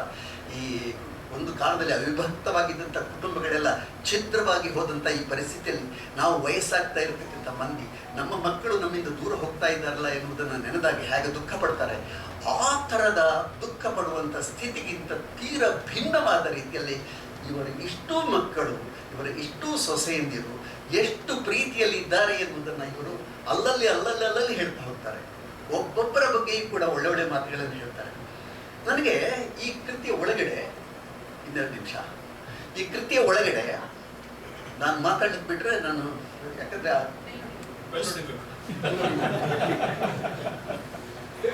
ಇಲ್ಲ ಪರವಾಗಿಲ್ಲ ನೀರದು. ಈ ಕೃತಿ ಒಳಗಡೆ 2 ಸುಂದರ, 2 ಅಲ್ಲ ಅನೇಕ ಚಿತ್ರಣಗಳಿವೆ. ಚಿತ್ರಣಗಳು ಆಗ ಲಲಿತಕ್ಕೆ ಹೇಳಿದ ಹಾಗೆ ಸರಳವಾಗಿ ನಿರೂಪಣೆ ಮಾಡುವಂಥ ಕ್ರಮ ಇದ್ರಲ್ಲಿ ನನಗೆ 2 ಸಂದರ್ಭಗಳು ಬಹಳ ವಿಶೇಷ ಅಂತ ಅನ್ನಿಸ್ತು. ಒಂದು, ಇವರು ಸೋಮೇಶ್ವರದ ಮನೆಯಲ್ಲಿದ್ದಾಗ, ಆ ಮನೆ ಒಂದು ವಾಸ್ತೇವಯ್ಯ ಅಂತ ಹೇಳುವಂಥ ಒಬ್ಬರದ್ದು, ಅವರು ಮದ್ರಾಸಲ್ಲಿ ಇರೋದು, ದೊಡ್ಡ ವ್ಯಾಪಾರಿ, ದೊಡ್ಡ ಅಲ್ಲಿ ಆ ಮನೆಯನ್ನು ನೋಡಿಕೊಳ್ಳುವವರು ಮತ್ತು ಇವರ ಕೈಯಿಂದ ದುಡ್ಡು ತೆಕ್ಕೊಳ್ಳುವವರು ಸುಬ್ಬಣ್ಣ ಭಟ್ಟ ಅಂತ ಹೇಳುವಂಥವ್ರು. ಸುಬ್ಬಣ್ಣ ಭಟ್ರಿಗೂ ಮತ್ತು ಈ ರಾಜನ ತಂದೆಗೂ ಸ್ವಲ್ಪ ಸಂಘರ್ಷ ಆಗ್ತದೆ. ಆ ಸಂಘರ್ಷ ಅಹಿತಕರವಾದಂಥ ಸಂಘರ್ಷ. ರಾಜನ ತಂದೆಯೂ ಕೂಡ ಅದನ್ನು ಮಾಡೋದು ಬೇಡಾಗಿತ್ತು ಅಂತ ತಾಯಿ ಹೇಳ್ತಾರೆ. ಆದರೆ ಅದು ಆಗಿ ಹೋಯಿತು. ಆಗಿ ಹೋದದ್ರ ಪರಿಣಾಮವಾಗಿ ಏನಾಯ್ತು ಅಂತ ಹೇಳಿದ್ರೆ ಪೊಲೀಸರು ಬಂದರು, ಜನಗಳು ಬಂದರು, ಈ ವಾಸ್ತವ್ಯನ ಜನಗಳೆಲ್ಲ ಬಂದು ಇವ್ರನ್ನ ಇದ್ದಕ್ಕಿದ್ದ ಹಾಗೆ ಮನೆಯಿಂದ ಪಾತ್ರೆಗಳೆಲ್ಲ ತೆಗೆದು ಹೊರಗಡೆ ಹಾಕಿ ಇವ್ರನ್ನ ಮನೆ ಖಾಲಿ ಮಾಡಿಸ್ತಾರೆ. ಎಂಥ ಡೆಸ್ಪರೇಟ್ ಸಿಚುವೇಶನ್. ಇದಾದರೂ ಪರವಾಗಿಲ್ಲ, ಮನೆ ಖಾಲಿ ಮಾಡಿಸಿದ್ದಾರೆ ಅಂತ. ಆದರೆ ತನ್ನ ಗಂಡನ ಕೈ ಹಿಡಿದು ನೂಕುವಂಥ ಒಂದು ಸ್ಥಿತಿಯಲ್ಲಿ, ಒಂದು ಸಂದರ್ಭದಲ್ಲಿ ಇವರು ಉಳ್ಳಾಲ ರಾಣಿ ಅಬ್ಬಕ್ಕನಾಗುವಂಥ ಒಂದು ಸಂದರ್ಭವನ್ನು ಸೃಷ್ಟಿ ಮಾಡಿಕೊಂಡು ಅಲ್ಲಿ ಏನು ತಿಳ್ಕೊಂಡಿದ್ದೀರಿ ಅಂತ ಅವರನ್ನ ದೂರ ಮಾಡುವಂಥದ್ದು, ಅವರ ಹೊರಕ್ಕೆ ಮುಟ್ಟಿರೋ ಜಾಗ್ರತೆ ಅಂತ ಹೇಳುವಂಥ ಒಂದು ಇದು ಸಿಚುವೇಶನ್ ಕ್ರಿಯೇಟ್ ಮಾಡ್ತಾರಲ್ಲ, ಅದು ಭೀಕರ ರೋಮಾಂಚಕ. ಆದರೆ ಅಷ್ಟೇ ಹೇಳೋದು ನಾನು, ಮುಂದಕ್ಕೆ ನೀವು ಹೇಳ್ಕೊಂಡು. ಇನ್ನೊಂದು ಖುಷಿಯಾದಂತಹ ಒಂದು ಸ್ಥಿತಿ ಏನಂತ ಹೇಳಿದ್ರೆ, ನಮ್ಮ ಪೊಲ್ಲ, ನನಗೆ ಆ ಹೆಸರುಗಳು ತುಂಬ ಇಷ್ಟ ಆಯಿತು. ನನಗೂ ರಾಜನಿಗೂ ಸುಮಾರು ಆಗಲ್ಲ ಅಂತ ಹೇಳಿದಾಗ ಒಂದು 40 ವರ್ಷಗಳ ಸಂಬಂಧ. ನಾನು ಅವರ ತಂಡಕ್ಕಾಗಿ ಅನೇಕ ನಾಟಕಗಳನ್ನು ಮಾಡಿದ್ದೇನೆ. ಹಾಗೆ ಜೊತೆಗಿದ್ದೇವೆ ನಾನು ಮತ್ತು ಲೂಸಿ ಅಮ್ಮ ಇದ್ದಾರಲ್ಲ, ಲೂಸಿ ಮತ್ತು ನಮ್ಮ ಶ್ರೀಧರ್, ಇವ್ರನ್ನೆಲ್ಲ ನೆನೆಸ್ಕೊಳ್ಬೇಕು ಈ ಸಂದರ್ಭದಲ್ಲಿ. ಇವರೆಲ್ಲ ನಮ್ಮ ಜೊತೆಗೇ ಇದ್ದರೂ ಕೂಡ ಈ ರಾಜ ಇಂಥ ಒಂದು ಕುಟುಂಬದಿಂದ ನಾನು ಬಂದಿದ್ದೇನೆ, ಹೀಗೆಲ್ಲ ಎದುರಿಸ್ಕೊಂಡು ಬಂದಿದ್ದೇನೆ, ಯಾವುದೊಂದು ಮಾತನ್ನು ಬಿಚ್ಚೇ ಇರಲಿಲ್ಲಲ್ಲ. ಇಷ್ಟು ಕಾಲ ಗುಟ್ಟು ಮಾಡಿದ್ರಲ್ಲ, ನಿಮ್ಮಮ್ಮ ರಟ್ಟು ಮಾಡಿದ್ರು ಆಯ್ತಾ. ಕೊನೆಗೂ ಗೊತ್ತಾಯ್ತು ನನಗೆಲ್ಲ ಸಂಗತಿ, ಪ್ರತಿಯೊಬ್ಬರ ಚರಿತ್ರೆ ಕೂಡ. ಯಾರ್ಯಾರು ಏನೇನು ಎಲ್ಲೆಲ್ಲಿ ಎಷ್ಟೆಷ್ಟು ಕಷ್ಟಪಟ್ಟಿದ್ದಾರೆ, ಎಷ್ಟು ನನಗೆ ಬಹಳ ಇಷ್ಟ ಆಗುವುದು, ಎಲ್ಲರೂ ಒಂದು ಲೆವೆಲಿಗೆ ಬಂದು ತಮ್ಮ ತಾಯಿಯನ್ನು ಚೆನ್ನಾಗಿ ನೋಡಿಕೊಂಡು ಹೀಗೆ ಬದುಕು ಸಾಗಿಸ್ತಾ ಇದ್ದಾರಲ್ಲ ಅಂತ ನಾನು ಹೇಳಬೇಕಾದ ಒಂದು ಪುಟ್ಟ ಚಿತ್ರಣ ಈ ಪೊಲ್ಲನ ಬಗ್ಗೆ. ಪೊಲ್ಲ ಅಂದರೆ ರಾಜಶೇಖರ್, ಇಷ್ಟಕ್ಕೆಲ್ಲ ಕಾರಣ ಆಗಿರ್ತಕ್ಕಂಥ ಒಬ್ಬ ವ್ಯಕ್ತಿ. ಈ ರಾಜಶೇಖರ್ ಚಿಕ್ಕವನಿದ್ದಾಗ ಮೈ ಮೇಲೆ ತುಂಬ ಕಜ್ಜಿ ಅಂತೆ, ಕಜ್ಜಿ ಬುಡ್ಕ ಆಯ್ತಾ. ಅದಕ್ಕೆ ಕೆಟ್ಟ ವಾಸನೆಗಳು. ಎಲ್ಲಿ ಅವರ ಮಿಸ್ಸಸ್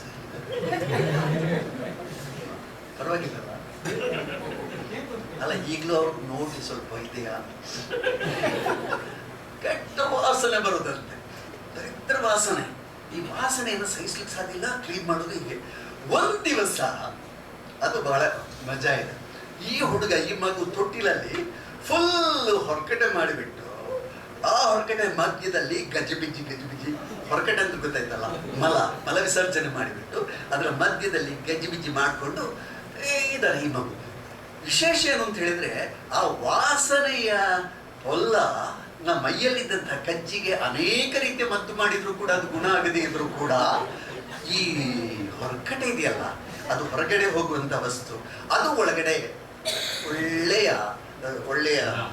ಒಳ್ಳೆಯ ಲೇಪನ ಕೊಟ್ಟು ರಾಜನ ಮೈಯಲ್ಲಿದ್ದಂಥ ಕಜ್ಜಿ ಹೊರಟೋಯ್ತು. ಇದೇನಿದು? ಹಾಗಾದ್ರೆ ಇನ್ನು ಮೈ ಮೇಲೆ ಏನಾದರೂ ಅದು ಬಂದ್ರೆ ಅದನ್ನು ಪೂಸ್ಬೇಕಲ್ಲ. ಆ ವರ್ಣನೆ ಇದೆಯಲ್ಲ, ಸ್ವಲ್ಪ ವಾಸನೆ ಬರ್ತದೆ, ಆದರೆ ವರ್ಣನೆ ಮಾತ್ರ ಅದ್ಭುತವಾಗಿದೆ. ವರದಕ್ಷಿಣ ಚೆನ್ನಾಗಿದೆ. ಆ ಥರದ ಅನೇಕ ಘಟನೆಗಳಿವೆ. ಒಂದೆರಡು ಸ್ಯಾಂಪಲ್ಗಳನ್ನಷ್ಟೇ ಕೊಟ್ಟದ್ದು, ಮತ್ತೆ ನೀವು ಓದ್ಬೇಕು. ಹಾಗಾಗಿ ಈ ಒಟ್ಟಾರೆಯಾಗಿ ಇದೊಂದು ಸರಳವಾದ, ಸುಂದರವಾದ, ಅನೇಕರ ಬದುಕಿನಲ್ಲಿ ಸಿಗದೇ ಇರುವಂತಹ ಘಟನೆಗಳನ್ನು ಸಾಕ್ಷ್ಯಾಧಾರ ಸಮೇತವಾಗಿ ಇದನ್ನು ತಂದು ನಿಮ್ಮ ಮುಂದೆ ಇಡುವಂಥ ಕೆಲಸವನ್ನು ಈ ವಯಸ್ಸಿನಲ್ಲಿ ವರಜಾಕ್ಷಮ್ಮ ಮಾಡಿರುವಂಥದ್ದು ಲೆಕ್ಕಕ್ಕೆ ಹೇಳಿದಾಗೆ ನಮಗೆಲ್ಲ ಒಂದು ರೀತಿಯ ಸ್ಫೂರ್ತಿಯ ಸಂಗತಿ. ಈ ಥರದಲ್ಲಿ ನಾವು ಕೂಡ, ನಮ್ಗೆ ಸ್ವಲ್ಪ ವಯಸ್ಸಾಗಿದೆ, ಆದರೂ ಇನ್ನಷ್ಟು ಈ ಥರದ, ನನ್ನ ಊರಿನ ಬಗ್ಗೆ ನಾನು ಏನೂ ಬರೆದಿಲ್ಲ, ಇಷ್ಟು ಬರೀತಿಯಲ್ಲಪ್ಪ ನೀವು, ನಮ್ಮ ಊರಿನ ಬಗ್ಗೆ ಒಂದೂ ಬರೆದಿಲ್ಲಲ್ಲ ಅಂತ ಅನೇಕರು ಹೇಳ್ತಾ ಇದ್ರು. ನನಗೂ ಕೂಡ ಸ್ವಲ್ಪ ಸ್ಪಿರಿಟ್ ಬಂದಿದೆ. ಇದರಿಂದ ನಾನು ಸ್ವಲ್ಪ ಸ್ಪಿರಿಟ್ ತಗೊಂಡಿದ್ದೇನೆ. ನಾನು ನನ್ನ ಊರ ಬಗ್ಗೆ ಬರಿಬೇಕು, ನನ್ನ ಸುತ್ತಮುತ್ತಲ ಮಂದಿ ಬಗ್ಗೆ ಬರಿಬೇಕು. ಎಂಥ ಸ್ಪಿರಿಟ್ ಕೊಟ್ಟರೆ ನೀವು, ನಾನು ಆ ಕೆಲಸವನ್ನು ಮುಂದೆ ಮಾಡ್ತೇನೆ. ಜೋಗಿ, ಎಲ್ರಿಗೂ ನಮಸ್ಕಾರ. ತುಂಬ ಅದ್ಭುತವಾಗಿ ಬರವಣಿಗೆ ಬಗ್ಗೆ, ಪುಸ್ತಕದ ಬಗ್ಗೆ ಹಾಗೂ ವನಜಾಕ್ಷಿ ಅಮ್ಮ ಅವರ ಜೀವನದ ಬಗ್ಗೆ ಮಾತನಾಡಿದಂಥ ನಾದಾ ಅಂಕಲ್ ಅವ್ರಿಗೆ ಧನ್ಯವಾದಗಳನ್ನ ಹೇಳ್ತೀನಿ. ಈಗ ಕಾರ್ಯಕ್ರಮದ ಮುಖ್ಯ ಘಟ್ಟಕ್ಕೆ ಬಂದಿದ್ದೀವಿ. ವನಜಾಕ್ಷಿ ಎಂಬ ನಾನು ಈ ಪುಸ್ತಕದ ಲೋಕಾರ್ಪಣೆ. ದಯಮಾಡಿ ಶ್ರೀಯುತ ಜೋಗಿಯವರು ಹಾಗೂ ವೇದಿಕೆ ಮೇಲಿರುವಂಥ ಎಲ್ಲ ಗಣ್ಯರು ಸೇರಿ ಈ ಪುಸ್ತಕದ ಲೋಕಾರ್ಪಣೆ ಮಾಡಬೇಕಂತ ಕೇಳ್ಕೊತೀನಿ.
ಧನ್ಯವಾದಗಳು. ಇವತ್ತಿನ ಕಾರ್ಯಕ್ರಮದ ಅತಿಥಿಗಳಾಗಿ ಬಂದಿರುವಂತಹ ಜೋಗಿ ಸರ್ ಅವರು 2 ಮಾತುಗಳನ್ನ ಮಾತಾಡಬೇಕು ಅಂತ ಕೇಳ್ಕೊತೀವಿ. ಎಲ್ರಿಗೂ ನಮಸ್ಕಾರ. ಸುಮಾರು 6-7 ತಿಂಗಳ ಹಿಂದೆ 6-7 ತಿಂಗಳಾಗಿರ್ಬೋದಲ್ಲ, ರಾಜಶೇಖರ್ ಅವರೊಂದು ಮ್ಯಾನುಸ್ಕ್ರಿಪ್ಟ್ ತಂದುಕೊಟ್ರು ನನಗೆ. ತಂದುಕೊಟ್ಟು ಇದನ್ನು ಓದಿ ಅಂತ ಹೇಳಿದರು. ನಾನು ಅದನ್ನು ಓದಿದೆ. ಓದಿ ನನಗೇನು ಮಾಡಬೇಕಂತ ಗೊತ್ತಾಗಲಿಲ್ಲ. ನಾನು ಅವರಿಗೆ ಮತ್ತೆ ಫೋನ್ ಮಾಡಲಿಲ್ಲ. ಆಮೇಲೆ ಅವರು ಕೇಳ್ತಾ ಇದ್ರು ಓದಿದ್ದೀರಾ ಅಂತ. ಮತ್ತು ಒಂದಿನ ಮಾತಾಡೋಣ ಬನ್ನಿ ಅಂತೇಳಿ ಅದ್ರ ಬಗ್ಗೆ ನಾನು ಅದೇ ಟೈಮಲ್ಲಿ ಏನು ಮಾಡಿದ್ದೆ ಅಂದರೆ, ಅವರು ಪುಸ್ತಕ ಕೊಟ್ಟ ಟೈಮಲ್ಲಿ ನಾನು ನನ್ನ ಅಮ್ಮನ ಬಗ್ಗೆ ಒಂದು ಪುಸ್ತಕ ಬರೀತಾ ಇದ್ದೆ. ಅದು ಜಮೀಲ್ ಅವರು ಪಬ್ಲಿಷ್ ಮಾಡಿದ್ದ ಅಮ್ಮ ಹೇಳಿದ ಬಡತನದ ಕಥೆಗಳು ಅಂತ. ಸೊ ಈ ಅಮ್ಮ ಹೇಳಿದ ಬಡತನದ ಕಥೆಗಳನ್ನು ಬರೀತಾ ನಾನು ನನ್ನ ಅಮ್ಮನ ಬಾಲ್ಯವನ್ನು ಎಷ್ಟು ಜ್ಞಾಪಿಸ್ಕೊಳ್ತಾ ಇದ್ದೆ ಅಂದರೆ, ಇವರ ಕಥೆಯನ್ನು ಓದಿದ ನಂತರ ನಾನು ತುಂಬ ಭಾವುಕನಾಗಿಬಿಟ್ಟೆ. ಹಾಗಾಗಿ ಆ ಪುಸ್ತಕವನ್ನು ನಾನು ಕೇಳಿದಾಗ ಏನು ಮಾಡೋದು ಈ ಪುಸ್ತಕವನ್ನು, ನನಗೇನು ಗೊತ್ತಾಗ್ತಿಲ್ಲ ಅಂತ. ಯಾಕಂದರೆ ಅದರಲ್ಲಿ ಬರ್ತಿದ್ದಂಥ ಘಟನೆಗಳು, ಅವರ ಬಾಲ್ಯ, ಅವರು ಬದುಕಿದ ಊರು ಎಲ್ಲ ನನಗೆ ಭಾಳ ಹತ್ತಿರವಾಗಿತ್ತು. ನಾನು ಕೂಡ ದಕ್ಷಿಣ ಕನ್ನಡದವನೇ ಆಗಿದ್ದರಿಂದ ಇವರ ಮನೆ, ಇವರ ಊರು, ಇವರ ಪರಿಸರ, ಸೌತಡ್ಕ ದೇವಸ್ಥಾನ ಇದೆಲ್ಲ ನನಗೆ ಗೊತ್ತಿರುವಂಥದ್ದೇ. ನಾನು ಓಡಾಡಿದ ಜಾಗಗಳು, ಎಡಪಡಿತಾಯರು ಕೂಡ ನನಗೆ ಒಂದು 2-3 ಜನ ಗೊತ್ತಿದ್ದಾರೆ. ಬಟ್ ಅವರು ಇವರ ಹೋದಲ್ವ ಗೊತ್ತಿಲ್ಲ. ಹೀಗಾಗಿ ಒಂದು ರೀತಿಯಲ್ಲಿ ನನ್ನ ಅಮ್ಮನ ಆತ್ಮಚರಿತ್ರೆಯನ್ನು ಓದ್ದಂಗಿದೆ ಅನ್ನಿಸ್ತು. ಓದಿದಾಗ ನನಗೆ ಅಷ್ಟು ಆಪ್ತವಾಗಿತ್ತು ಮತ್ತು ಅಷ್ಟು ಆತ್ಮೀಯವಾಗಿತ್ತು. ಎರಡನೇದು, ನಾನು ಇವತ್ತು ಇಲ್ಲಿ ಬಂದು ಇದನ್ನು ಬಿಡುಗಡೆ ಮಾಡಲಿಕ್ಕೆ ಕಾರಣ ಏನು ಅಂತ ನನಗೆ ಗೊತ್ತಿಲ್ಲ. ಆದರೆ ರಾಜಶೇಖರ್ ಅವರು ಇದನ್ನು ಪುಸ್ತಕ ಮಾಡೋಣ ಅಂತ ಹೇಳಿದಾಗ ನಾನು ನಮ್ಮ ಜಮೀಲ್ ಅವರು ಈ ಪುಸ್ತಕವನ್ನು ಅದನ್ನೇ ಸಹಾಯ ಮಾಡ್ತಾರೆ. ಮತ್ತು ಸುಧಾಕರ್ ಇದರ ಮುಖಪುಟವನ್ನು ಮಾಡ್ತಾರೆ. ಇದು ಮುಖಪುಟ ಭಾಳ ಚೆನ್ನಾಗಿದೆ. ಇದರ ಮುಖಪುಟ ನೋಡಿದ್ರೆ ಗೊತ್ತಾಗುತ್ತೆ. ಇಲ್ಲಿ ತಾಯಿಯ ಬಾಲ್ಯ ಮತ್ತು ಇವತ್ತಿನ 2 ಫೋಟೋಗಳಿವೆ. ಇದು ಸೊ ಅವ್ರು ಮಾಡಿಕೊಡ್ತಾರೆ ಅಂತ ಹೇಳಿದೆ. ಹೀಗೆ ಕೆಲವೊಂದು ಸಣ್ಣ ಪುಟ್ಟ ನೆರವುಗಳನ್ನು ನೀಡಿದ್ದಿರ್ಬೋದೇ ಹೊರತು ಯಾವ ದೊಡ್ಡ ಅರ್ಹತೆ ಕೂಡ ನನಗಿಲ್ಲ ಈ ಪುಸ್ತಕವನ್ನು ಬಿಡುಗಡೆ ಮಾಡಲಿಕ್ಕೆ. ಆದರೆ ಅವ್ರ ಪ್ರೀತಿಯಿಂದ ನಾನೇ ಬಿಡುಗಡೆ ಮಾಡಬೇಕು ಅಂತ ಕೇಳಿಕೊಂಡ್ರು. ನನಗೆ ಅನ್ಸೋದು ಏನಂದರೆ, ಇಂಥ ಕೆಲಸಗಳನ್ನು ಅಮ್ಮ ಬದುಕಿರುವಾಗಲೇ ಮಾಡಿಬಿಡಬೇಕು. ಎಷ್ಟೋ ಸಲ ನಾನು ಈ ಪುಸ್ತಕವನ್ನು ಬರೆದಿದ್ದು ಅಮ್ಮ ತೀರ್ಕೊಂಡು 7 ವರ್ಷ ಆದ ನಂತರ. ಅಮ್ಮ ಅಂದರೆ ನಮಗೆ ಭಾಳ ದೊಡ್ಡ ಸ್ವಾತಂತ್ರ್ಯ ಮತ್ತು ಬಹಳ ದೊಡ್ಡ ಉಡಾಫೆ. ನಾವು ಅಮ್ಮನನ್ನು ಬದುಕಿದ್ದಾಗ ಭಾಳ ಉಡಾಫೆಯಿಂದ ನೋಡ್ತಾ ಇರ್ತೀವಿ. ಅವರು ಅಮ್ಮ ಅಲ್ವಾ ಅಂತ. ಅಂದರೆ ಆ ಸ್ವಾತಂತ್ರ್ಯ ಮತ್ತು ಉಡಾಫೆಗೆ ಮಧ್ಯೆ ಸಣ್ಣ ಭಾಳ ತೆಳುವಾದ ಗೆರೆ ಇರುತ್ತೆ. ನಾವು ಅವ್ರನ್ನ ಎಷ್ಟು ಪ್ರೀತಿಸಬೇಕೋ ಅಷ್ಟು ಪ್ರೀತಿಸ್ತೀವಿ, ಬಟ್ ಅದನ್ನು ತೋರಿಸ್ಕೊಳ್ಳಲ್ಲ. ಎಷ್ಟು ಗೌರವಿಸಬೇಕೋ ಅಷ್ಟು ಗೌರವಿಸ್ತಿರ್ತೀವಿ, ಬಟ್ ನಮ್ಮ ಒಂದು ಮೇಲ್ ಚಾವಿಸ್ಟಿಕ್ ಈಗೋ ಇರುತ್ತೆ. ಸೊ ಅದು ಮಕ್ಕಳಿಗೆ ಇರುತ್ತೆ, ಗಂಡಂದ್ರಿಗೆ ಇರುತ್ತೆ, ಅವ್ರ ಅಪ್ಪಂದ್ರಿಗೆ ಇರುತ್ತೆ. ಹೀಗೆ ಅವರನ್ನು ಒಂಥರ ಭಾಳ ಎಷ್ಟು ಗೌರವದಿಂದ ನೋಡಬೇಕು ಅಷ್ಟು ಗೌರವ ನೋಡಿರಲಿಲ್ಲ. ಅವರ ಮಾತುಗಳನ್ನು ಸರಿಯಾಗಿ ಕೇಳಿಸ್ಕೊಂಡಿರಲಿಲ್ಲ. ಊಟ ಮಾಡಿ ಹೋಗ್ಬೇಕು ಅಂತಿರ್ತಾರಮ್ಮ, ನಾವು ತಟ್ಟೆ ಬಿಟ್ಟು ಹೋಗಿರ್ತೀವಿ. ಈ ಥರದ ಹಲವಾರು ಸಂಗತಿಗಳು, ಹಲವಾರು ರೀತಿಯಲ್ಲಿ ನಾವು ಅಮ್ಮನ ನಡೆಸ್ಕೊಂಡು ಬಂದಿರ್ತೀವಲ್ಲ. ಅಮ್ಮ ತೀರ್ಕೊಂಡ ಮೇಲೆ ನಮ್ಗೆ ಅನಿಸುತ್ತೆ ಅಮ್ಮನನ್ನು ಇನ್ನೊಂದು ಸ್ವಲ್ಪ ಚೆನ್ನಾಗಿ ನೋಡ್ಕೊಳ್ಬಹುದಾಗಿತ್ತು ಅಂತ. ಅಮ್ಮನನ್ನು ಇನ್ನೊಂದು ಸ್ವಲ್ಪ ಚೆನ್ನಾಗಿ ನೋಡಿಕೊಳ್ಳಬಹುದಾಗಿತ್ತು ಅಂತ ಅವರನ್ನು ತುಂಬ ಚೆನ್ನಾಗಿ ನೋಡಿಕೊಂಡವರಿಗೂ ಅನಿಸುತ್ತೆ. ಅಂದರೆ ಅದು ಏಕೈಕ ನಮಗೆ ನಾನು ಅನಾಥ ಅಂತ ಅನಿಸೋದು ನಮ್ಮ ಅಮ್ಮ ತೀರ್ಕೊಂಡ ಮೇಲಿನ. ಅಲ್ಲಿ ತನಕ ಅನಾಥ ಅನಿಸಲ್ಲ ನಮಗೆ. ಎಷ್ಟೇ ನಷ್ಟಗಳಾಗಿರ್ಬೋದು, ಕಷ್ಟಗಳಾಗಿರ್ಬೋದು, ಅನಾರೋಗ್ಯ ಆಗಿರ್ಬೋದು, ಇದೆಲ್ಲದರ ನಂತರ ನಾವು ಎಲ್ಲವನ್ನು ಎದುರಿಸಬಲ್ಲಂತ ಒಂದು ಕಡೆ ಹೋಗಿ ನಾವು ಅಲ್ಲಿ ಹೋಗ್ಬೋದು. ಅವರ ಮನೆ ಇದೆ ಅಕ್ಕಿತ್ತಲ ಅಂತ, ಈ ಪುಸ್ತಕದಲ್ಲಿ ಭಾಳ ಚೆನ್ನಾಗಿದೆ ಅದು. ಒಬ್ಬ ಹೆಣ್ಣಿಗೆ ಕೂಡ ತನ್ನ ತವರು ಮನೆ ಇದೆಯಲ್ಲ, ತನ್ನ ತಾಯಿ ಮನೆ ಇದೆಯಲ್ಲ, ಇದರಲ್ಲಿ 78 ಪುಟಗಳ ತನಕ ಅವರು ತನ್ನ ತವರು ಮನೆ ಬಗ್ಗೆ ಬರೀತಾರೆ. ಅಕ್ಕಿತ್ತಲ ಅಲ್ಲಿ ಬೆಳೆದಿದ್ದು, ತನ್ನ ತಂದೆ, ತನ್ನ ತಾಯಿ, ತನ್ನ ಶಾಲೆ, ತನ್ನ ಅಕ್ಕಪಕ್ಕದ ಮನೆಯವರು, ಅಲ್ಲಿ ತನಗೆ ಸಿಕ್ಕಿದಂಥ ಪ್ರೀತಿ, ಅಲ್ಲಿ ಹೂ ಕಟ್ಟುತ್ತಿದ್ದಂಥದ್ದು, ಹೂ ಇಲ್ದಾಗ ಬೇರೆಯವರ ಮನೆಗೆ ಹೋಗಿ ಕನಕಾಂಬರ ಹೂವನ್ನು ತಂದು ಅದನ್ನು ಕಟ್ಟುತ್ತಾ ಇದ್ದಂಥ ರೀತಿ.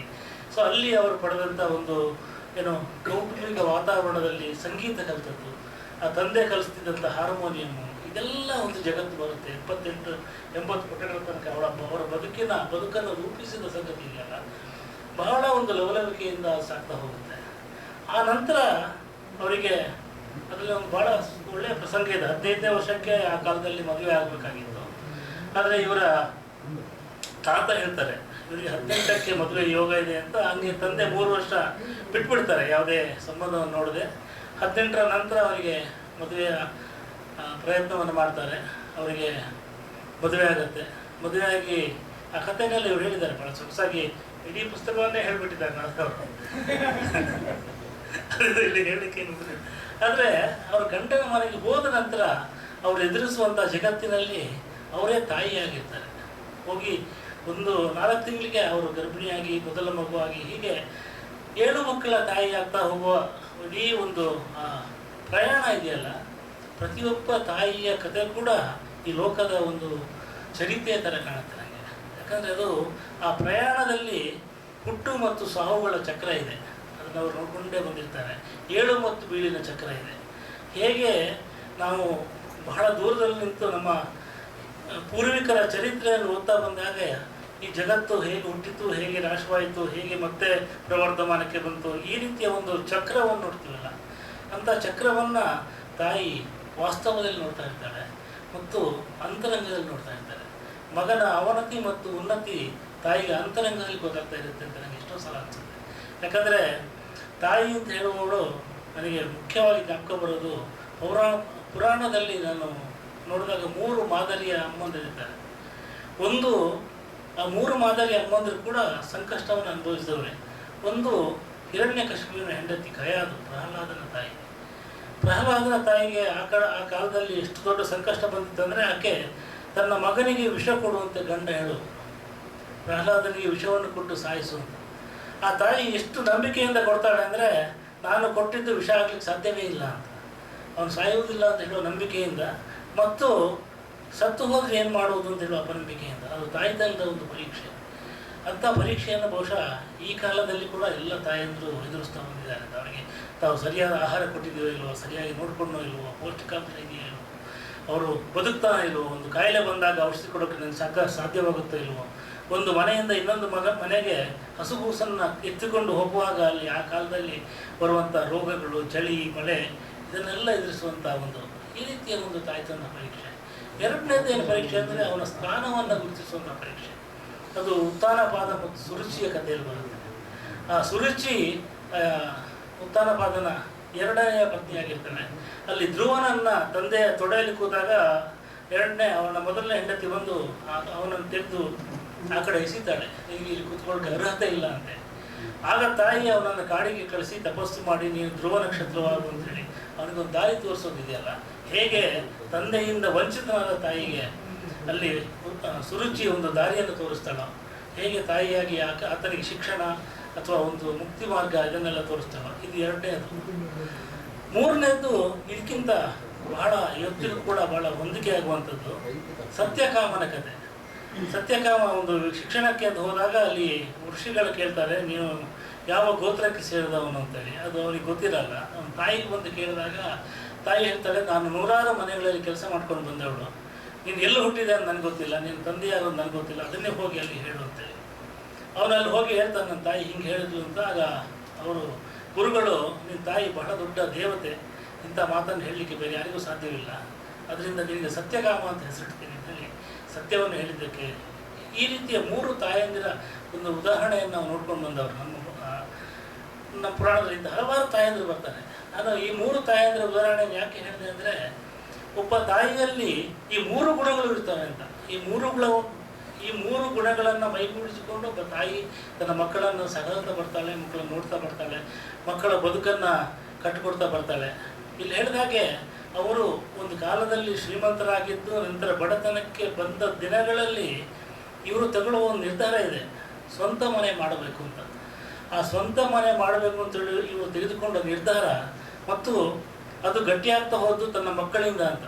ತನ್ನ ಮಾವ ಮತ್ತು ಗಂಡ ಅವರು ಶ್ರೀಮಂತರಾಗಿದ್ದು ಬಡತನಕ್ಕೆ ಬಂದು ಆ ಬಡತನದಿಂದ ಮುಂದೆ ಹೋಗಿ ಅದೆಲ್ಲ ಒಂದು ಅವನತಿಗೆ ಬಂದು ಮತ್ತೆ ಅದು ಪ್ರಗತಿಯತ್ತ ಚಲನೆ ಶುರುವಾಗುವುದು ತನ್ನ ಮಕ್ಕಳಿಂದಾಗಿ.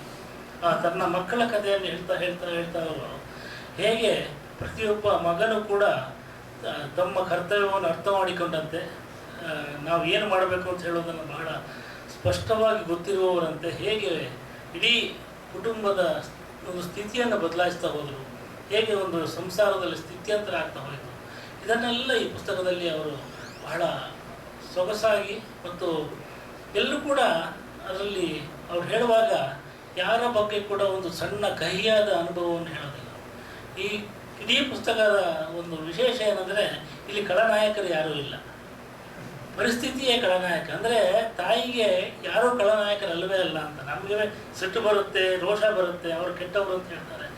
ಬಟ್ ಆ ಗೋಪಾಲ ಇದ್ದಾರಲ್ಲ, ಗೋಪಾಲನ ಬಗ್ಗೆ ಆದರೂ ನಮ್ಗೆ ಅವ್ರಿಗೆ ಸಿಟ್ಟು ಬರಬೇಕಿತ್ತು. ಬಟ್ ಆ ಗೋಪಾಲನ ಬಗ್ಗೆ ಕೂಡ ಸಿಟ್ಟು ಬರೋದಿಲ್ಲ. ಗೋಪಾಲ ಇವರಿಗೆ ಇಡೀ ಮನೆಯನ್ನು ನಾಶ ಮಾಡಿ, ಅಂದರೆ ತಿಂದು ಉಂಡು ಎಲ್ಲ ಮಾಡಿ ಹೋಗ್ತಾನೆ. ಅವನು ಹೋಗಿ 1 ವರ್ಷ ನಂತರ ಅವನೊಬ್ಬ ಸ್ವಾಮೀಜಿ ವೇಷ ಹಾಕೊಂಡು ಬರ್ತಾನೆ. ಅವನು ಹಾಗೆ ಬಂದಾಗ ಮತ್ತೆ ಊಟ ಹಾಕ್ತಾರೆ. ಮತ್ತೆ ಊಟ ಹಾಕಿದಾಗ ಅವನಿಗೆ ಕೂದಲು ಸಿಗೋದಿಲ್ಲ ಅವನಿಗೆ. ಸೊ ಈ ಥರದ ಒಂದು ತಾಯಿಯಲ್ಲಿ ಆಗುವಂಥ ಒಂದು ತಾಯಿಯ ತಾಯ್ತನದ ಒಂದು ಚಿತ್ರಣ ಈ ಪುಸ್ತಕದಲ್ಲಿ ಬರ್ತಾ ಹೋಗುತ್ತೆ.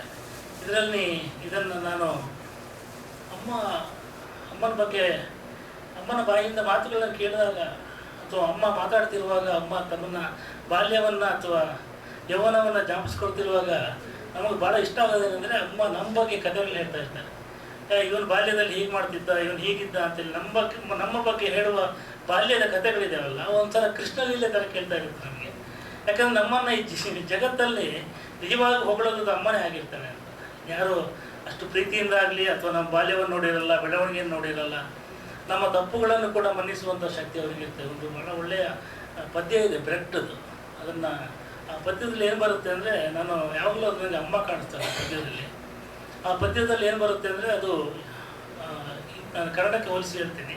ಒಬ್ಬ ರೈತ ಆ ದೇಶದ ಪೌರತ್ವ ಪಡೀಲಿಕ್ಕೆ ಅಂತೇಳಿ ಹೋಗ್ತಾನೆ. ಆ ಪೌರತ್ವ ಪಡೀಲಿಕ್ಕೆ ಹೋದಾಗ ಅಲ್ಲಿ ಒಬ್ಬ ಜಡ್ಜ್ ಕೂತ್ಕೊಂಡು ನಮಗೆ 4 ಪ್ರಶ್ನೆ ಕೇಳ್ತಾನೆ. ನಮ್ಮ ಇಂಡಿಯಾದ ಸಂದರ್ಭ ಅಂದರೆ ಅವ್ರು ಕೇಳೋ ಪ್ರಶ್ನೆ ಏನಂದರೆ, ಮೊದಲ ಸಿಪಾಯಿ ದಂಗೆ ಯಾವಾಗ ಆಯಿತು ಅಂತ. ಆಗ ರೈತ 1947 ಅಂತ ಹೇಳ್ತಾನೆ. ಫೇಲ್ ಅವನು ಕಳಿಸ್ತಾನೆ. ಮುಂದಿನ ಸಲ ಬಂದಾಗ ಮಹಾತ್ಮ ಗಾಂಧಿ ಹುಟ್ಟಿದ್ದು ಯಾವಾಗ ಅಂತ ಕೇಳ್ತಾನೆ. ಅವನು 1947 ಅಂತ ಹೇಳ್ತಾನೆ, ಮತ್ತೆ ಫೇಲ್ ಆಗ್ತಾನೆ. 3ನೇ ಸಲ ಬಂದಾಗ ಗಣರಾಜ್ಯ ಆಗಿದ್ದು ಯಾವ್ದು ಕೇಳ್ತಾನೆ, 1947 ಅಂತ ಹೇಳ್ತಾನೆ, ಫೇಲ್ ಆಗ್ತಾನೆ. 4ನೇ ಸಲ ಬಂದಾಗ ಜಡ್ಜ್ ಕೇಳ್ತಾನೆ, ನಮ್ಮ ದೇಶಕ್ಕೆ ಸ್ವಾತಂತ್ರ್ಯ ಬಂದಿದ್ದು ಯಾವಾಗ, ಆಗ 1947 ಅಂತ ಹೇಳ್ತಾನೆ, ಪಾಸ್ ಆಗ್ತಾನೆ. ಈ 1947 ಅವನಿಗೆ ಗೊತ್ತಿದೆ, ರೈತನಿಗೆ ಗೊತ್ತಿರೋದು ಒಂದೇ ಉತ್ತರ. ಆ ಉತ್ತರಕ್ಕೆ ಸರಿಯಾದ ಪ್ರಶ್ನೆಯನ್ನು ತಾನು ಕೇಳಬೇಕು.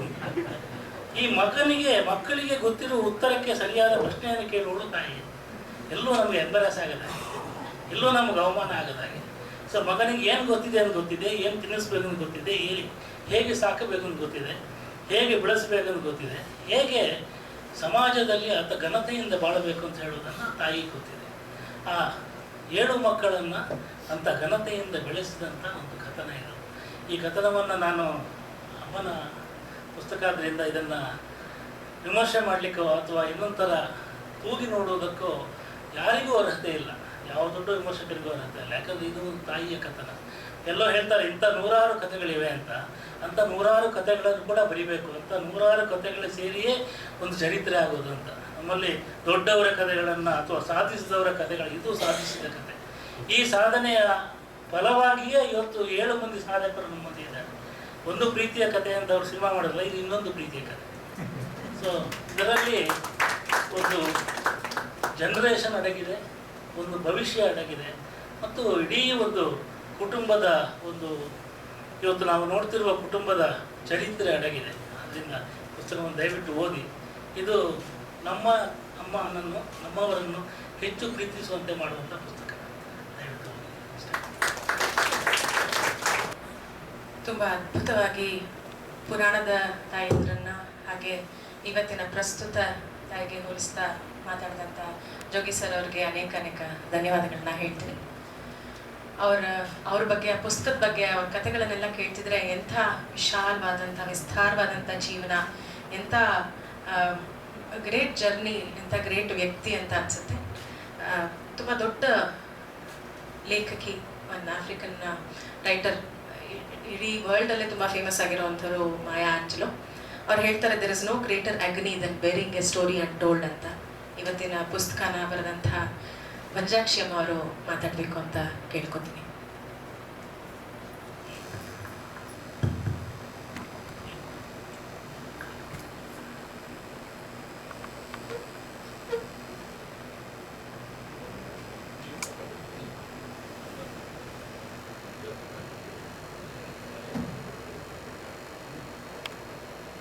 ಮಾನ್ಯ ಸಭಾಧ್ಯಕ್ಷರೇ ಮತ್ತು ವೇದಿಕೆಯಲ್ಲಿ ನೆರೆದಿರುವಂತಹ ಎಲ್ಲ ಅತಿಥಿಗಳೇ ಮತ್ತು ಸಭಾಸಭಿಕರೇ, ಇಂದು ನನ್ನ ಪುಸ್ತಕ ಬಿಡುಗಡೆಯಾಗುತ್ತಿದೆ.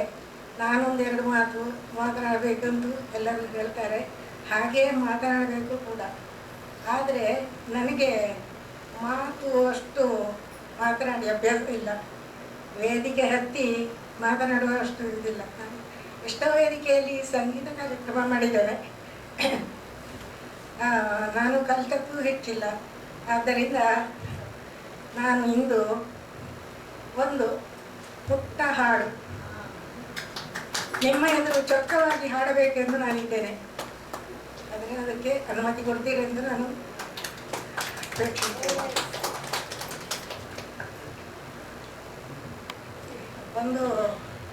ಫಸ್ಟಿಗೊಂದು ಶ್ಲೋಕ ಹೇಳಿ, ಮತ್ತೆ ಅದು ನಾನೇ ಅದಕ್ಕೆ ರಾಗ ಸಂಯೋಜನೆ ತಯಾರಿಸಿ ಅದು ದೇಶರಾಗದಲ್ಲಿದೆ, ಅದು ಜಂಪೆ ತಾಳದಲ್ಲಿದೆ. ಅದನ್ನೀಗ ಹಾಡ ಬಯಸ್ತೇನೆ. ಫಸ್ಟಿಗೊಂದು ಶ್ಲೋಕ. ತ್ವಮೇವ ಮಾತಾ ಚ ಪಿತಾ ತ್ವಮೇವ ಬಂಧು ಸಖಾ ತ್ವಮೇವ ಮಾತಾ ಚ ಪಿತಾ ತ್ವಮೇವ ಬಂಧು ಸಖಾ ತ್ವಮೇವ ವಿದ್ಯಾ ದ್ರವಿಣಂ ತ್ವಮೇವ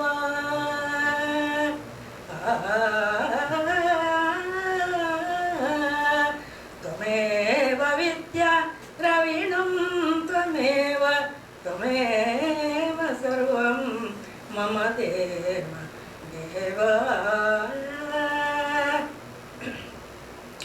ಈ ದೇಹ ಈ ಆತ್ಮ ಚಿತ್ತ ಮನ ಬುದ್ಧಿಗಳು ನಿನ್ನವೇ ಆಗಿರಲು, ನಿನ್ನ ಮನ ಬಂದಂತೆ ಅವುಗಳನ್ನು ಬಳಸು.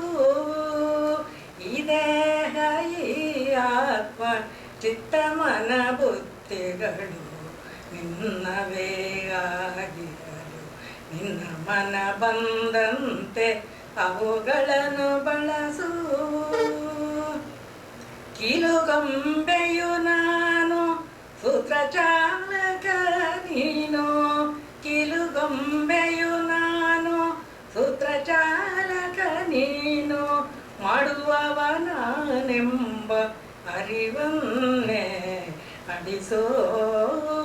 ಈ ದೇಹ ಈ ಆತ್ಮ ಚಿತ್ತ ಮನ ಬುದ್ಧಿಗಳು ನಿನ್ನವೇ ಆಗಿರಲು, ನಿನ್ನ ಮನ ಬಂದಂತೆ ಅವುಗಳನ್ನು ಬಳಸು. ಇಡಿಯ ಚೈತನ್ಯಕ್ಕೆ ನಿನ್ನ ಮಾತ್ರೆಯ ನೋಡ್ತಿ, ನೈಜ ಅಸ್ತಿತ್ವದಲ್ಲಿ ಅದನ್ನು ಲಯಗೊಳಿಸು. ಇಡಿಯ ಚೈತನ್ಯಕ್ಕೆ ನಿನ್ನ ಮಾತ್ರೆಯ ನೋಡ್ತಿ, ನೈಜ ಅಸ್ತಿತ್ವದಲ್ಲಿ ಅದನ್ನು ಲಯಗೊಳಿಸು. ಎನ್ನ ಸರ್ವಾಂಗದಲ್ಲಿ ನಿನ್ನ ಪ್ರಾಣಾಹುತಿಯ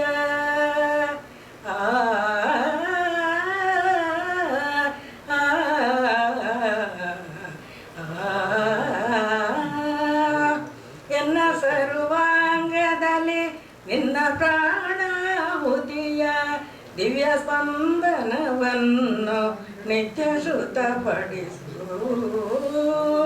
ಇದೇಹ ಈ ಆತ್ಮ ಚಿತ್ತ ಮನ ಬುದ್ಧಿಗಳು ನಿನ್ನವೇ ಆಗಿರಲು ನಿನ್ನ ಮನ ಬಂದಂತೆ ಅವುಗಳನ್ನು ಬಳಸು. ನನ್ನ ಇಂದ್ರಿಯಗಳನ್ನು ನಿನ್ನ ಬಣ್ಣದಲ್ಲದು ಉಸಿರು ಉಸಿರಲಿ ನಿನ್ನ ಪರಿಮಳವ ಬೀರು. ನನ್ನ ಇಂದ್ರಿಯಗಳನ್ನು ನಿನ್ನ ಬಣ್ಣದಲ್ಲದು ಉಸಿರು ಉಸಿರಲಿ ನಿನ್ನ ಪರಿಮಳವ ಬೀರು. ನಿನಗಾಗಿ ನಿನ್ನಿಂದ ನಿನ್ನೊಳಗೆ ಜೀವಿಸುವ, ನಿನಗಾಗಿ ನಿನ್ನಿಂದ ನಿನ್ನೊಳಗೆ ಜೀವಿಸುವ ಗುಟ್ಟು ಕರಗತವಾಗುವಂತೆ ದಯ ತೋರೋ. ನಿನಗಾಗಿ ನಿನ್ನಿಂದ ನಿನ್ನೊಳಗೆ ಜೀವಿಸುವ ಗುಟ್ಟು ಕರಗತವಾಗುವಂತೆ ದಯ ತೋರೋ.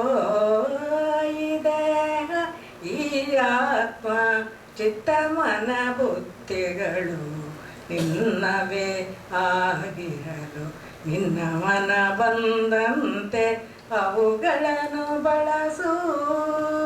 ನಿನ್ನ ಮನ ಬಂದಂತೆ ಅವುಗಳನ್ನು ಬಳಸು.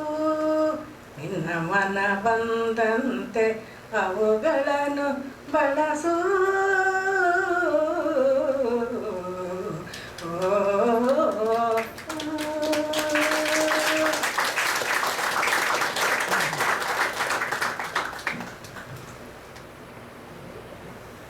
ಅವರೇ ಕಂಪೋಸ್ ಮಾಡಿದಂಥ ಹಾಡನ್ನ ಹಾಡ್ತಾ ಇರೋ ಮಂಜಾಕ್ಷಿ ಅಮ್ಮ ಅವ್ರಿಗೆ ನಿಜವಾಗ್ಲೂ ಅನೇಕ ಧನ್ಯವಾದಗಳು. ಅವರ ಜೀವನೋತ್ಸಾಹ ನೋಡಿ ತುಂಬ ನಮ್ಮೆಲ್ಲರಿಗೂ ಆದರ್ಶ ಆಗುತ್ತೆ. ಕಪ್ಪಣ್ಣ ಅಂಗಳದ ಪರವಾಗಿ ಅಮ್ಮಗೆ ಒಂದು ಸಣ್ಣ ಗೌರವ ಲಲಿತಾ ಮತ್ತು ಶ್ರೀನಿವಾಸ್ ಕಪ್ಪಣ್ಣ ಅವರು.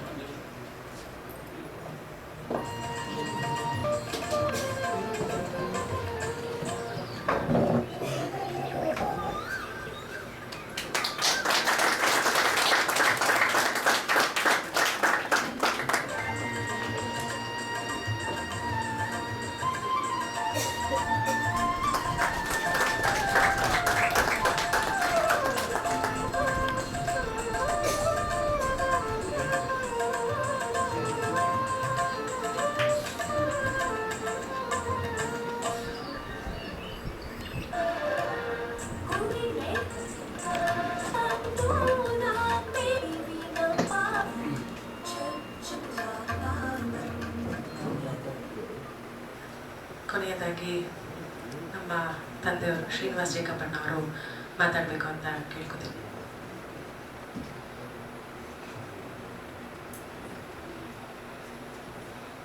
ಎಲ್ರಿಗೂ ನಮಸ್ಕಾರ.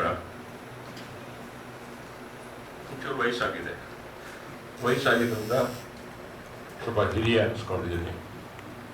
ಅನೇಕ ಚಟುವಟಿಕೆಗಳಲ್ಲಿ ತೊಡಗಿಸ್ಕೊಂಡಿರೋದ್ರಿಂದ ಅನೇಕ ಜನ ಬರ್ತಾರೆ. ಆದರೆ ಹಿರಿಯ ಆದಾಗ ನಿಮ್ಗೆ ಏನು ತೊಂದರೆ ಆಗುತ್ತೆ ಅಂತ ಹಿರಿಯ ಆದಾಗಲೇ ಗೊತ್ತಾಗುತ್ತೆ. ಅದರಲ್ಲೂ ಈಗಿನ ಕಾಲದಲ್ಲಿ ಬರೋದು ಯಾರು ಅಂತಂದರೆ, ಮಗ ಅಮ್ಮನ ವಿರುದ್ಧ ಬಂದಿರ್ತಾನೆ, ಅಪ್ಪ ಹೆಂಡತಿ ವಿರುದ್ಧ ನನ್ನ ಹೆಂಡತಿ ಹೀಗೆ ಮಾಡ್ತಾಳೆ. ಹಿರಿಯ ಆಗಿರೋದ್ರಿಂದ ನನಗಂತೂ ಬಹಳ ಸಂಕಟದ ದಿನಗಳು, ಇವಾಗ ಸಂಕಟದ ಕಾಲ ಅಂತ. ಯಾಕಂದರೆ ಬರೋದೆಲ್ಲ ಸಮಸ್ಯೆಯ ತೊಂದರೆಗಳು ಬರುತ್ತೆ ಹೊರತು ಬಹಳ ಸಂತೋಷವಾಗಿದ್ದೀವಿ ನಾವು. ನಮ್ಮ ತಾಯಿ ನೀವು ಒಂದು ದಿವಸ ಟೀ ಕುಡಿಯೋಕ್ಕೆ ಬನ್ನಿ ಅಂತ ಯಾರು ಕಾಡ್ತಿಲ್ಲ. ಬರೀ ಪ್ರಾಬ್ಲಮ್ಸು ಬರೀ. ಆದಮೇಲೆ ಯುವಜನದಲ್ಲಿ ತೀರಾ ಡೈವರ್ಸ್ ಅನ್ನೋದು, ಆ ಗಂಡ ಹೆಂಡತಿ ಜಗಳ, ಇವತ್ತು ಮದುವೆ, ನೆಕ್ಸ್ಟ್ ವೀಕ್ ಸ್ವಲ್ಪ ಬನ್ನಿ ಡೈವರ್ಸ್ಗೆ ಹೋಗ್ಬೇಕು ಅಂತಿರ್ತಾರೆ. ಎಷ್ಟು ಕೆಟ್ಟಿದೆ ಕಾಲ ಅಂತಂದರೆ ಸಾಧ್ಯನೇ ಇಲ್ಲ. ಅದು ಕೆಟ್ಟ ಕಾಲ ಅಂತ ಹೇಳ್ಬಾರ್ದು, ದಿನ ಗೊತ್ತಿಲ್ಲ. ಒಟ್ಟಲ್ಲಿ ಸಂದರ್ಭ ಹೇಗಿದೆ ಅಂತ ಮಾಡೋ ಉದ್ದೇಶ. ಆದರೆ ಇವತ್ತು ಎಂತಹ ಅದ್ಭುತವಾದ ದಿನ ಅಂತ ನಂಗೆ ಅನಿಸುತ್ತೆ. ತಾಯಿ ಮಕ್ಕಳ, ಸೊಸೆ, ಮೊಮ್ಮಕ್ಕಳ ಬಗ್ಗೆ ಅದ್ಭುತವಾಗಿ ಹೊಗಳ್ತಾರೆ. ಆ ಮಕ್ಕಳು, ಆ ಸೊಸೆಯಂದರು, ಆ ಮೊಮ್ಮಕ್ಕಳು ಆ ತಾಯಿನ ಅಷ್ಟೇ ಪೂಜಿಸ್ತಾರೆ. ಇದು ಪ್ರಾಯಶಃ ಬಹಳ ಅಪರೂಪದ ಪ್ರಸಂಗ. ಕಪ್ಪಣಗಳ ಮಾಡಿದ್ದಕ್ಕೂ ಒಂದು ಸಾರ್ಥಕ ಅನ್ನಿಸ್ತಾ ಇದೆ ಅಂತಂದ್ರೆ ನಮ್ಮಲ್ಲಿ ತುಂಬ ಯಾರೋ ಬಂದು ಹಾಡಿದ್ದಾರೆ, ಯಾರೋ ಬಂದು ಡ್ಯಾನ್ಸ್ ಮಾಡಿದ್ದಾರೆ, ಅದೆಲ್ಲ ಬೇರೆ ರೀ. ಕಲೆ ಬೇರೆ, ಮತ್ತೊಂದು ಬೇರೆ. ಸಾಹಿತ್ಯದಲ್ಲಿ ಬಹಳ ದೊಡ್ಡ ಶ್ರೇಷ್ಠ ಸಾಹಿತ್ಯಗಳ ಹೆಸರು ಬಂದಿದ್ದಾರೆ, ಅದು ಬೇರೆ ವಿಷಯ. ಒಂದು ಸಂತೋಷದ ಒಂದು ಕುಟುಂಬ ಹೀಗೆ ಬಂದು ಕುಳಿತುಕೊಂಡು ಒಂದು ಸಮಾರಂಭ ಮಾಡಿದ್ದು ಈ ಕಪ್ಪಣಗಳ ಕಟ್ಟಿದ್ದಕ್ಕೆ ನಿಜವಾಗ್ಲೂ ಸಾರ್ಥಕ ಅನಿಸುತ್ತೆ, ನೋಡೋಕೆ ಖುಷಿ ಆಗುತ್ತೆ. ಯಾಕಂದ್ರೆ ನಮಗೊಬ್ಬರಿಗಲ್ಲ, ಅನೇಕ ಜನಕ್ಕೆ ಪ್ರಾಯಶಃ ಈ ಮೆಸೇಜ್ ಬೇರೆಯವ್ರಿಗೂ ಹೋಗಕ್ಕೆ ಸಾಧ್ಯ ಆದರೆ ಒಂದು ಕುಟುಂಬ ಹೇಗಿರ್ಬೋದು, ಕಷ್ಟ ಸುಖ ಸಾವು ನೋವು ಅಂತೆಲ್ಲ ಇದ್ದೇ ಇದ್ದಾರೆ. ಅದೆಲ್ಲ ಮೀರಿ ನೀವು ಸಂಸಾರ ಹೇಗೆ ನಡೆಸ್ಬೇಕು ಅನ್ನೋದಕ್ಕೆ ಈ ಕುಟುಂಬ ನಿಮ್ಮ ಚಿಕ್ಕವರಿಂದ ಹಿಡಿದು ದೊಡ್ಡವ್ರಿಗೂ ಪ್ರತಿಯೊಬ್ಬರಿಗೂ ನಮಸ್ಕಾರ ಹೇಳಿ. ಇಬ್ಬರು ವಿದ್ವಾಂಸರು, ಪ್ರೊಫೆಸರ್ ನಾದ, ಇವರು ಸಾಹಿತ್ಯಶ್ರೀ. ಅವರು ಇಬ್ಬರು ಮಾತಾಡಿದ್ಮೇಲೆ ಸಾಮಾನ್ಯವಾಗಿ ಒಂದು ಪುಸ್ತಕದ ಬಗ್ಗೆ ಸಾಹಿತ್ಯದ ಬಗ್ಗೆ ಮಾತಾಡೋಕ್ಕಾಗಲ್ಲ. ಆದರೆ ಅವರಿಬ್ಬರಿಗೂ ಸಿಗದ ಒಂದು ವಿಷಯ ನನಗೆ ಸಿಕ್ಕಿದೆ. ಅದೇನು ಅಂದರೆ, ಆ ತಾಯಿ ಮಾತಾಡಿ ಅಂತ ಹೇಳಿದಾಗ ಹಾಡು ಹೇಳಿದ್ರು. ನನ್ನ ಪ್ರಕಾರ ಇದೊಂದು ಅದ್ಭುತವಾದ ಕೆಲಸ ಅಂತ. ಅವ್ರು ಮಾತಾಡೋಕ್ಕೆ ಹೊರಟಿದ್ರೆ ಯಾರ ಬಗ್ಗೆ ಹೇಳ್ಬೋದು, ಯಾರ ಹೆಸರು ಹೇಳ್ಬೋದು, ಯಾರ ಹೆಸರು ಬಿಡ್ಬೋದು. ಇಷ್ಟು ಜನ ಮಕ್ಕಳಿದ್ದಾರೆ.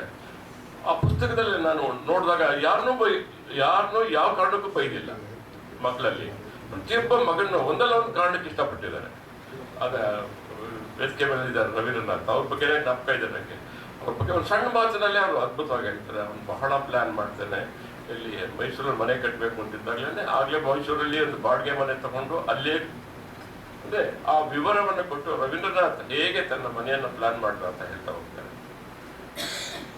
ಇವರ ಕತೆ ಕೆಲವು ಪ್ರಸಂಗ ನೋಡ್ಕೊಂಡ್ರೆ ತಮಿಳ್ ಸಿನಿಮಾಗೆ ಬಹಳ ಐಡಿಯಲ್ ಸಬ್ಜೆಕ್ಟ್. ಮೆಲೋ ಡ್ರಾಮಾ ಹಾಕಿ ಮ್ಯೂಸಿಕ್ ಮಾಡಿ ಎಂತಹ ಎಮೋಷನಲ್ ಮಾಡ್ಬೋದು ಅಂತಂದ್ರೆ ಇವ್ರು ಹೇಗೆ ಹೇಳ್ತಾರೆ ಅಂತಂದ್ರೆ, ಕ್ಷಮೆಯಲ್ಲಿ ಆ ಪ್ರಸಂಗ ಜ್ಞಾಪಿಸ್ಕೊಳ್ಳೋಕೆ ಇಷ್ಟಪಡ್ತೀನಿ.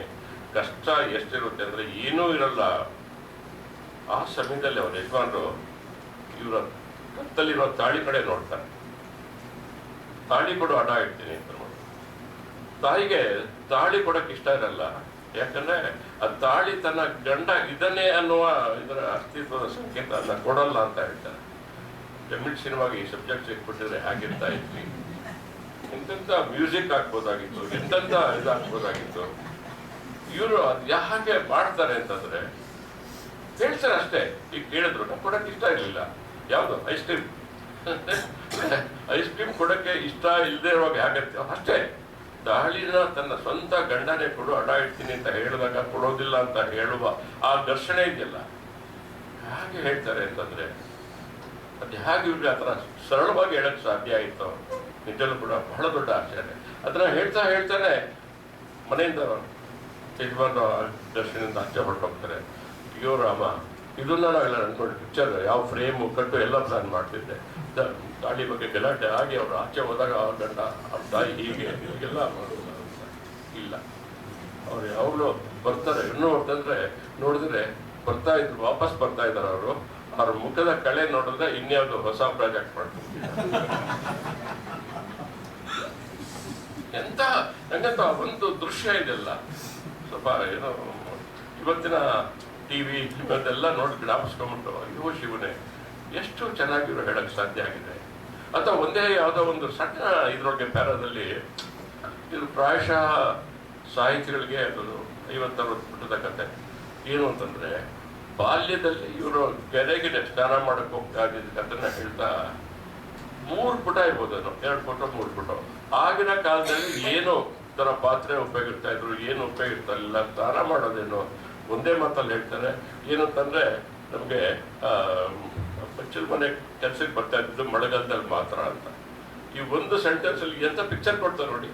ದಕ್ಷಿಣ ಕನ್ನಡದ ಒಟ್ಟಾರೆ ಚಿತ್ರ. ಅವ್ರು ಹೇಳೋದು ಗಂಡಸೆಲ್ಲ ಇಂಥ ಕಡೆ ಹೋಗ್ತಾ ಇದ್ರು, ಹೆಂಗಸೆಲ್ಲ ನಾವು ಈ ಕಡೆ ಹೋಗ್ತಾ ಇದ್ವಿ. 1 ಪುಟದಲ್ಲಿ ಇಡೀ ಅದ್ಭುತವಾದ ದಕ್ಷಿಣ ಕನ್ನಡದ ಚಿತ್ರವನ್ನು ಕೊಡ್ತಾರಲ್ಲ. ಪ್ರಾಯಶಃ ಗೊತ್ತಿಲ್ಲ, ನಾನು ಇವ್ರ ಮುಂದೆ ಹೇಳಕ್ಕಾಗಿಲ್ಲ. ಯಾಕಂದ್ರೆ ಅಷ್ಟು ಎಲ್ಲ ಪುಸ್ತಕವನ್ನು ಓದಿದೆ ಅಂತ ಹೇಳಕ್ಕಾಗಲ್ಲ. ಯಾವ ಬರಹಗಾರನಿಗೂ ಅಷ್ಟು ಕಡಿಮೆ ಪದದಲ್ಲಿ ಅಷ್ಟು ದೊಡ್ಡ ಫ್ರೇಮ್ನ ಕೊಡೋಕೆ ಸಾಧ್ಯ ಆಗ್ತಿರ್ಲಿಲ್ಲ ಅನ್ನೋದು ನನ್ನ ಭಾವನೆ. ಒಟ್ಟಾರೆ ಯಾವುದೇ ತಗೊಳ್ಳಿ, ಅಲ್ಲೇ ಎಲ್ಲರೂ ಹೇಳ್ಬಿಟ್ಟಿದ್ದಾರೆ ಆ ಪಾಯಿಂಟ್. ಅವ್ರು ಬರೆದಿಲ್ಲ, ಅವ್ರಿಗೆ ಏನು ಹೇಳಬೇಕು ಅಂತಿರ್ತಾರೋ ಅದನ್ನ ಅಕ್ಷರ ರೂಪದಲ್ಲಿ ಹೇಳಿದ್ದಾರೆ ಅಷ್ಟೇ. ಮಾತು ಅಕ್ಷರವಾದಾಗ ಏನಾಗುತ್ತೆ ಅನ್ನೋದಕ್ಕೆ ಇವ್ರು ಪುಸ್ತಕ ಓದ್ಬೇಕಷ್ಟೇ. ಅದು ಒಬ್ಬ ಕಥೆಗಾರ ಬರೆದಿದ್ದಲ್ಲ, ಒಬ್ಬ ಶಿವರಾಮ್ ಕಾರಂತ ಥರ ಒಂದು ಹೇಳ್ತಾ ಇಲ್ಲ, ಆ ಥರದ್ದಲ್ಲ. ನೀವು ಆ ಪುಸ್ತಕ ಓದ್ತಾ ಇದ್ದಾರೆ, ನಿಮ್ಮ ತಾಯಿ ನಿಮ್ಗೇನೋ ಹೇಳ್ತಾ ಇದ್ದಾರೆ, ಸ್ಥಾನಕ್ಕೆ ಹೋದ್ರೆ ಇದು ಹೀಗಾಯ್ತು, ಇದು ಹೀಗಾಯ್ತು ಅನ್ನೋ ಥರದ್ದೇ ಅದ್ಭುತವಾದ ಕೆಲಸ. ನಮಗೆ ನಾನು ಪ್ರಾರಂಭದಿಂದ ಸ್ವಲ್ಪ ಇದಾಗಿದ್ದು ನಿಜವೂ ಕೂಡ ಆ ಕಾರಣದಿಂದ ಅಂದರೆ, ಉದಾಹರಣೆಗೆ ರಾಜ ನನಗೆ ತುಂಬ ಆತ್ಮೀಯ ಸ್ನೇಹಿತ. ಎಷ್ಟು ವರ್ಷದಿಂದ ಅದು ಗೊತ್ತಿಲ್ಲ, ಮರ್ತೋಗಿದೆ ನನಗೆ ಎಷ್ಟು ವರ್ಷದಿಂದ ಅಂತ. ಆದರೆ ಆ ರಾಜಂಗೊಂದು ಊರಿದೆ, ರಾಜಂಗೊಬ್ಬರು ತಾಯಿ ಇದ್ದಾರೆ, ಈ ಥರದ್ದು ಯಾವತ್ತೂ ಅನಿಸೇ ಇರಲಿಲ್ಲ ನನಗೆ. ಸೊ ಆ ರಾಜಂಗೆ ತಾಯಿ ಇಲ್ಲ, ಇದರೆಲ್ಲ ಗೊತ್ತಿಲ್ಲ, ರಾಜಂಗೆ ಊರು ಯಾವುದು ಅಂತ ಗೊತ್ತಿರಲಿಲ್ಲ. ನನ್ನ ಇಷ್ಟು ದೊಡ್ಡ ಸಂಸಾರ ಅಂತ ದೇವರನ್ನೇ ಗೊತ್ತಿರಲಿಲ್ಲ. ಆಮೇಲೆ ಸಹಜವಾಗಿ ನಾವು ಕೂಡ ಎಲ್ಲ ಕೇಳಕ್ಕೆ ಹೋಗಲ್ಲ, ನೀ ಯಾವ ಊರು, ನೀ ಏನು, ಸಂದರ್ಭನೇ ಬರಲ್ಲ. ನಾವು ಒಟ್ಟಿಗೆ ಕೆಲಸ ಮಾಡ್ತಾ ಇರ್ತೀವಿ. ಅದೊಂದು ಪರ್ಟಿಕ್ಯುಲರ್ಲಿ ಥಿಯೇಟರು ಮತ್ತೊಂದು ಇದ್ರೊಳಗೆಲ್ಲ ಜಾತಿ ಏನು ಮತ್ತೊಂದು ಏನೋ ಹಗಲು ರಾತ್ರಿ ಒಟ್ಟಿಗೆ ಇರ್ತೀವಿ. ಯಾಕೆ ಇರ್ತೀವಿ ಅಂದರೆ ಬೇರೆ ಯಾವುದೋ ಕೆಲಸಕ್ಕೆ ಇರ್ತೀವಿ. ನಾವು ಪ್ರಶ್ನೆ ಕೇಳಿ ಮಾಡೋ ಕೆಲಸ ಇದ್ದವರು ಯಾವವರು, ನಿಮ್ಮ ಕಡೆ ಏನೋ ಇಲ್ಲ, ನಾವು ಮಾಡೋಕ್ಕೆ ಬೇಕಾದಷ್ಟು ಕೆಲಸ ಇದೆ. ಆ ಥರದ ಈಗ ರಾಜ ಒಂದು ಪುಸ್ತಕ ತಂದಮೇಲೆ ದೊಡ್ಡ ಪ್ರಪಂಚ ನನ್ನ ಕಣ್ಣು ಮುಂದೆ. ಎಂತಹ ಪ್ರಪಂಚ ಅಂತಂದರೆ, ಈ ಪುಸ್ತಕದ ಬಗ್ಗೆ, ಈ ಕುಟುಂಬದ ಬಗ್ಗೆ ನಾನು ಜಗತ್ತಿಗೆ ಹೇಳಕ್ಕೆ ಸಾಧ್ಯ ಆದರೆ ಅದೊಂದು ಅದ್ಭುತವಾದ ಆದರ್ಶ. ಇವತ್ತಿನ ಕಾಲದ, ಇವತ್ತಿನ ಸಂದರ್ಭದ ಸಾಮಾಜಿಕ ತಲ್ಲಣಗಳ ಮಧ್ಯೆ ಈ ಪುಸ್ತಕ, ಈ ಅನುಭವ ತುಂಬ ಅಪರೂಪದ ಅನುಭವ. ಇದಕ್ಕಾಗಿ ತಾಯಿಗೆ ಹೃತ್ಪೂರ್ವಕವಾಗಿ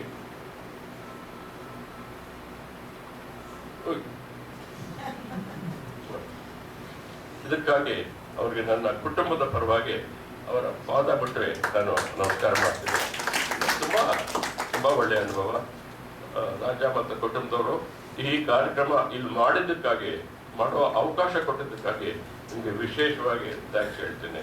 ಎಷ್ಟು ನೆಮ್ಮದಿಯಿಂದ ಇರ್ಬೋದು ಈ ಫಂಕ್ಷನಲ್ಲಿ. ಇಲ್ಲದೆ ಇನ್ಯಾವುದಾಗಿದ್ದಲ್ಲಿ ಕುಳಿತಿರ್ತಾರೆ ಫಂಕ್ಷನ್, ಬೇಡ ಅವನು ಕರಿಬೇಡ, ಈ ಸಹ ಕರಿಬೇಡಿ, ಯಾಕೆ ನಮಗೂ ಮಕ್ಕಳು ಮಾತು ಬಿಟ್ಟು ಹೋಗ್ಬಿಟ್ಟು ನಾನು ಬಂದು ಕೂಡ್ತಿದಾರಲ್ರಿ, ನಾವು ಏನು ಹೇಳ್ತೀವಿ ಅಂತ ಕೇಳಕ್ಕೆ ಬಂದ ಇದಾಗಿತ್ತು. ಫಂಕ್ಷನ್ ನಡೀತಾ ಇರುವಾಗ ಅವ್ರು ಬಂದು ನಾನು ಅವ್ರಿಗೆ ಹೇಳ್ಬೇಕು ಅಂತ ಹೊರಟ್ರೆ ಈಗ ಹೇಳೋದು ಏನು ಅಂತಂದ್ರೆ, ಕಪ್ಪಣ್ಣ ದಯವಿಟ್ಟು ಅವ್ರು ಎಷ್ಟು ಹೇಳ್ಬೇಡಿ, ದಯವಿಟ್ಟು ಎಷ್ಟು ಹೇಳ್ಬೇಡಿ, ಯಾಕೆ ಯಾಕೆ ಯಾಕೆ ಅವರು ಇಲ್ಲ ನಮಗೂ ಆಗಿಲ್ಲ ಫಂಕ್ಷನ್ ಬಂದಿದ್ದಾರೆ ಇದು ಅಂತ. ಅಥವಾ ಇತ್ತೀಚೆಗೆ ಅಖಿಲ ಭಾರತ ನಾಟಕೋತ್ಸವ ಮೈಸೂರಿನಲ್ಲಿ ರಂಗಾಯಣ ನಾಟಕೋತ್ಸವ ಮುಗಿದಿತ್ತು. ನೆಕ್ಸ್ಟ್ ಡೇನ ನಾಟಕೋತ್ಸವಕ್ಕೆ ಹೋದೆ. ಆ ನಾಟಕೋತ್ಸವ ಬಗ್ಗೆ ಏನೋ ಒಂದಿಷ್ಟು ಮಾತಾಡಿದೆ. ನನ್ನ ಮಾತೆಲ್ಲ ಒಪ್ಪಿಕೊಂಡ್ರು. ಅಲ್ಲಿ ಮೈಸೂರು ಎಂತಹ ಅದ್ಭುತವಾದ ಜಾಗ, ಎಂತೆಂಥ ರಂಗಭೂಮಿ ಬರ್ತಿದೆ ಅದೆಲ್ಲ ಹೇಳ್ಬಿಟ್ಟು, ಇಲ್ಲಿ ಬಸವಲಿಂಗಯ್ಯ, ಜನ್ನಿ ಇಂಥವ್ರೆಲ್ಲ ಬಂದರು ಅಂತಂದೆ. ಅವತ್ತು ರಾತ್ರಿ ಫೋನ್, ಯಾಕೆ ಅವರ ಹೆಸರು ಹೇಳಿದ್ರಿ, ಅವ್ರ ಹೆಸರು ಯಾಕೆ ಹೇಳಿದ್ರಿ, ನೀವು ಇಂಥವ್ರು, ನೀವು ಈ ಪಕ್ಷದವರು, ಆ ಪಕ್ಷವು ಹಾಳಾಗೋಲ್ಲಪ್ಪ, ನನಗೆ ಯಾವ ಪಕ್ಷದವ್ರು ಹಾಕೊಳ್ಳಪ್ಪ, ನಾನು ಬಂದು ನಿನ್ನ ಪರ್ಮಿಷನ್ ತಗೋಬೇಕಲ್ಲ, ನಾನು ಆ ಪಕ್ಷದವ್ರಾಗಿದ್ರೆ ಆ ಪಕ್ಷ, ಈ ಜಾತಿ ಆಗಿದ್ರೆ ಆ ಜಾತಿ ಅಂತ ಹೇಳುವಂಥ ಮಾತಾಡುವಾಗ ಒಂದು ಹೆಸರು ಹೇಳಿದ್ರೆ ತಕ್ಷಣ ನನಗೆ ಓಹೋ ನೀನು ಈ ಪಾರ್ಟಿ, ಓಹೋ ನೀನಿದು ಅಂಥ ಸಂದರ್ಭದಲ್ಲಿ ಇಂಥ ಒಳ್ಳೆಯ ವಾತಾವರಣ ನೋಡಿ ಬಹಳ ಖುಷಿ ಆಯಿತು. ನಿಮಗೆಲ್ಲರೂ ನಮಸ್ಕಾರ.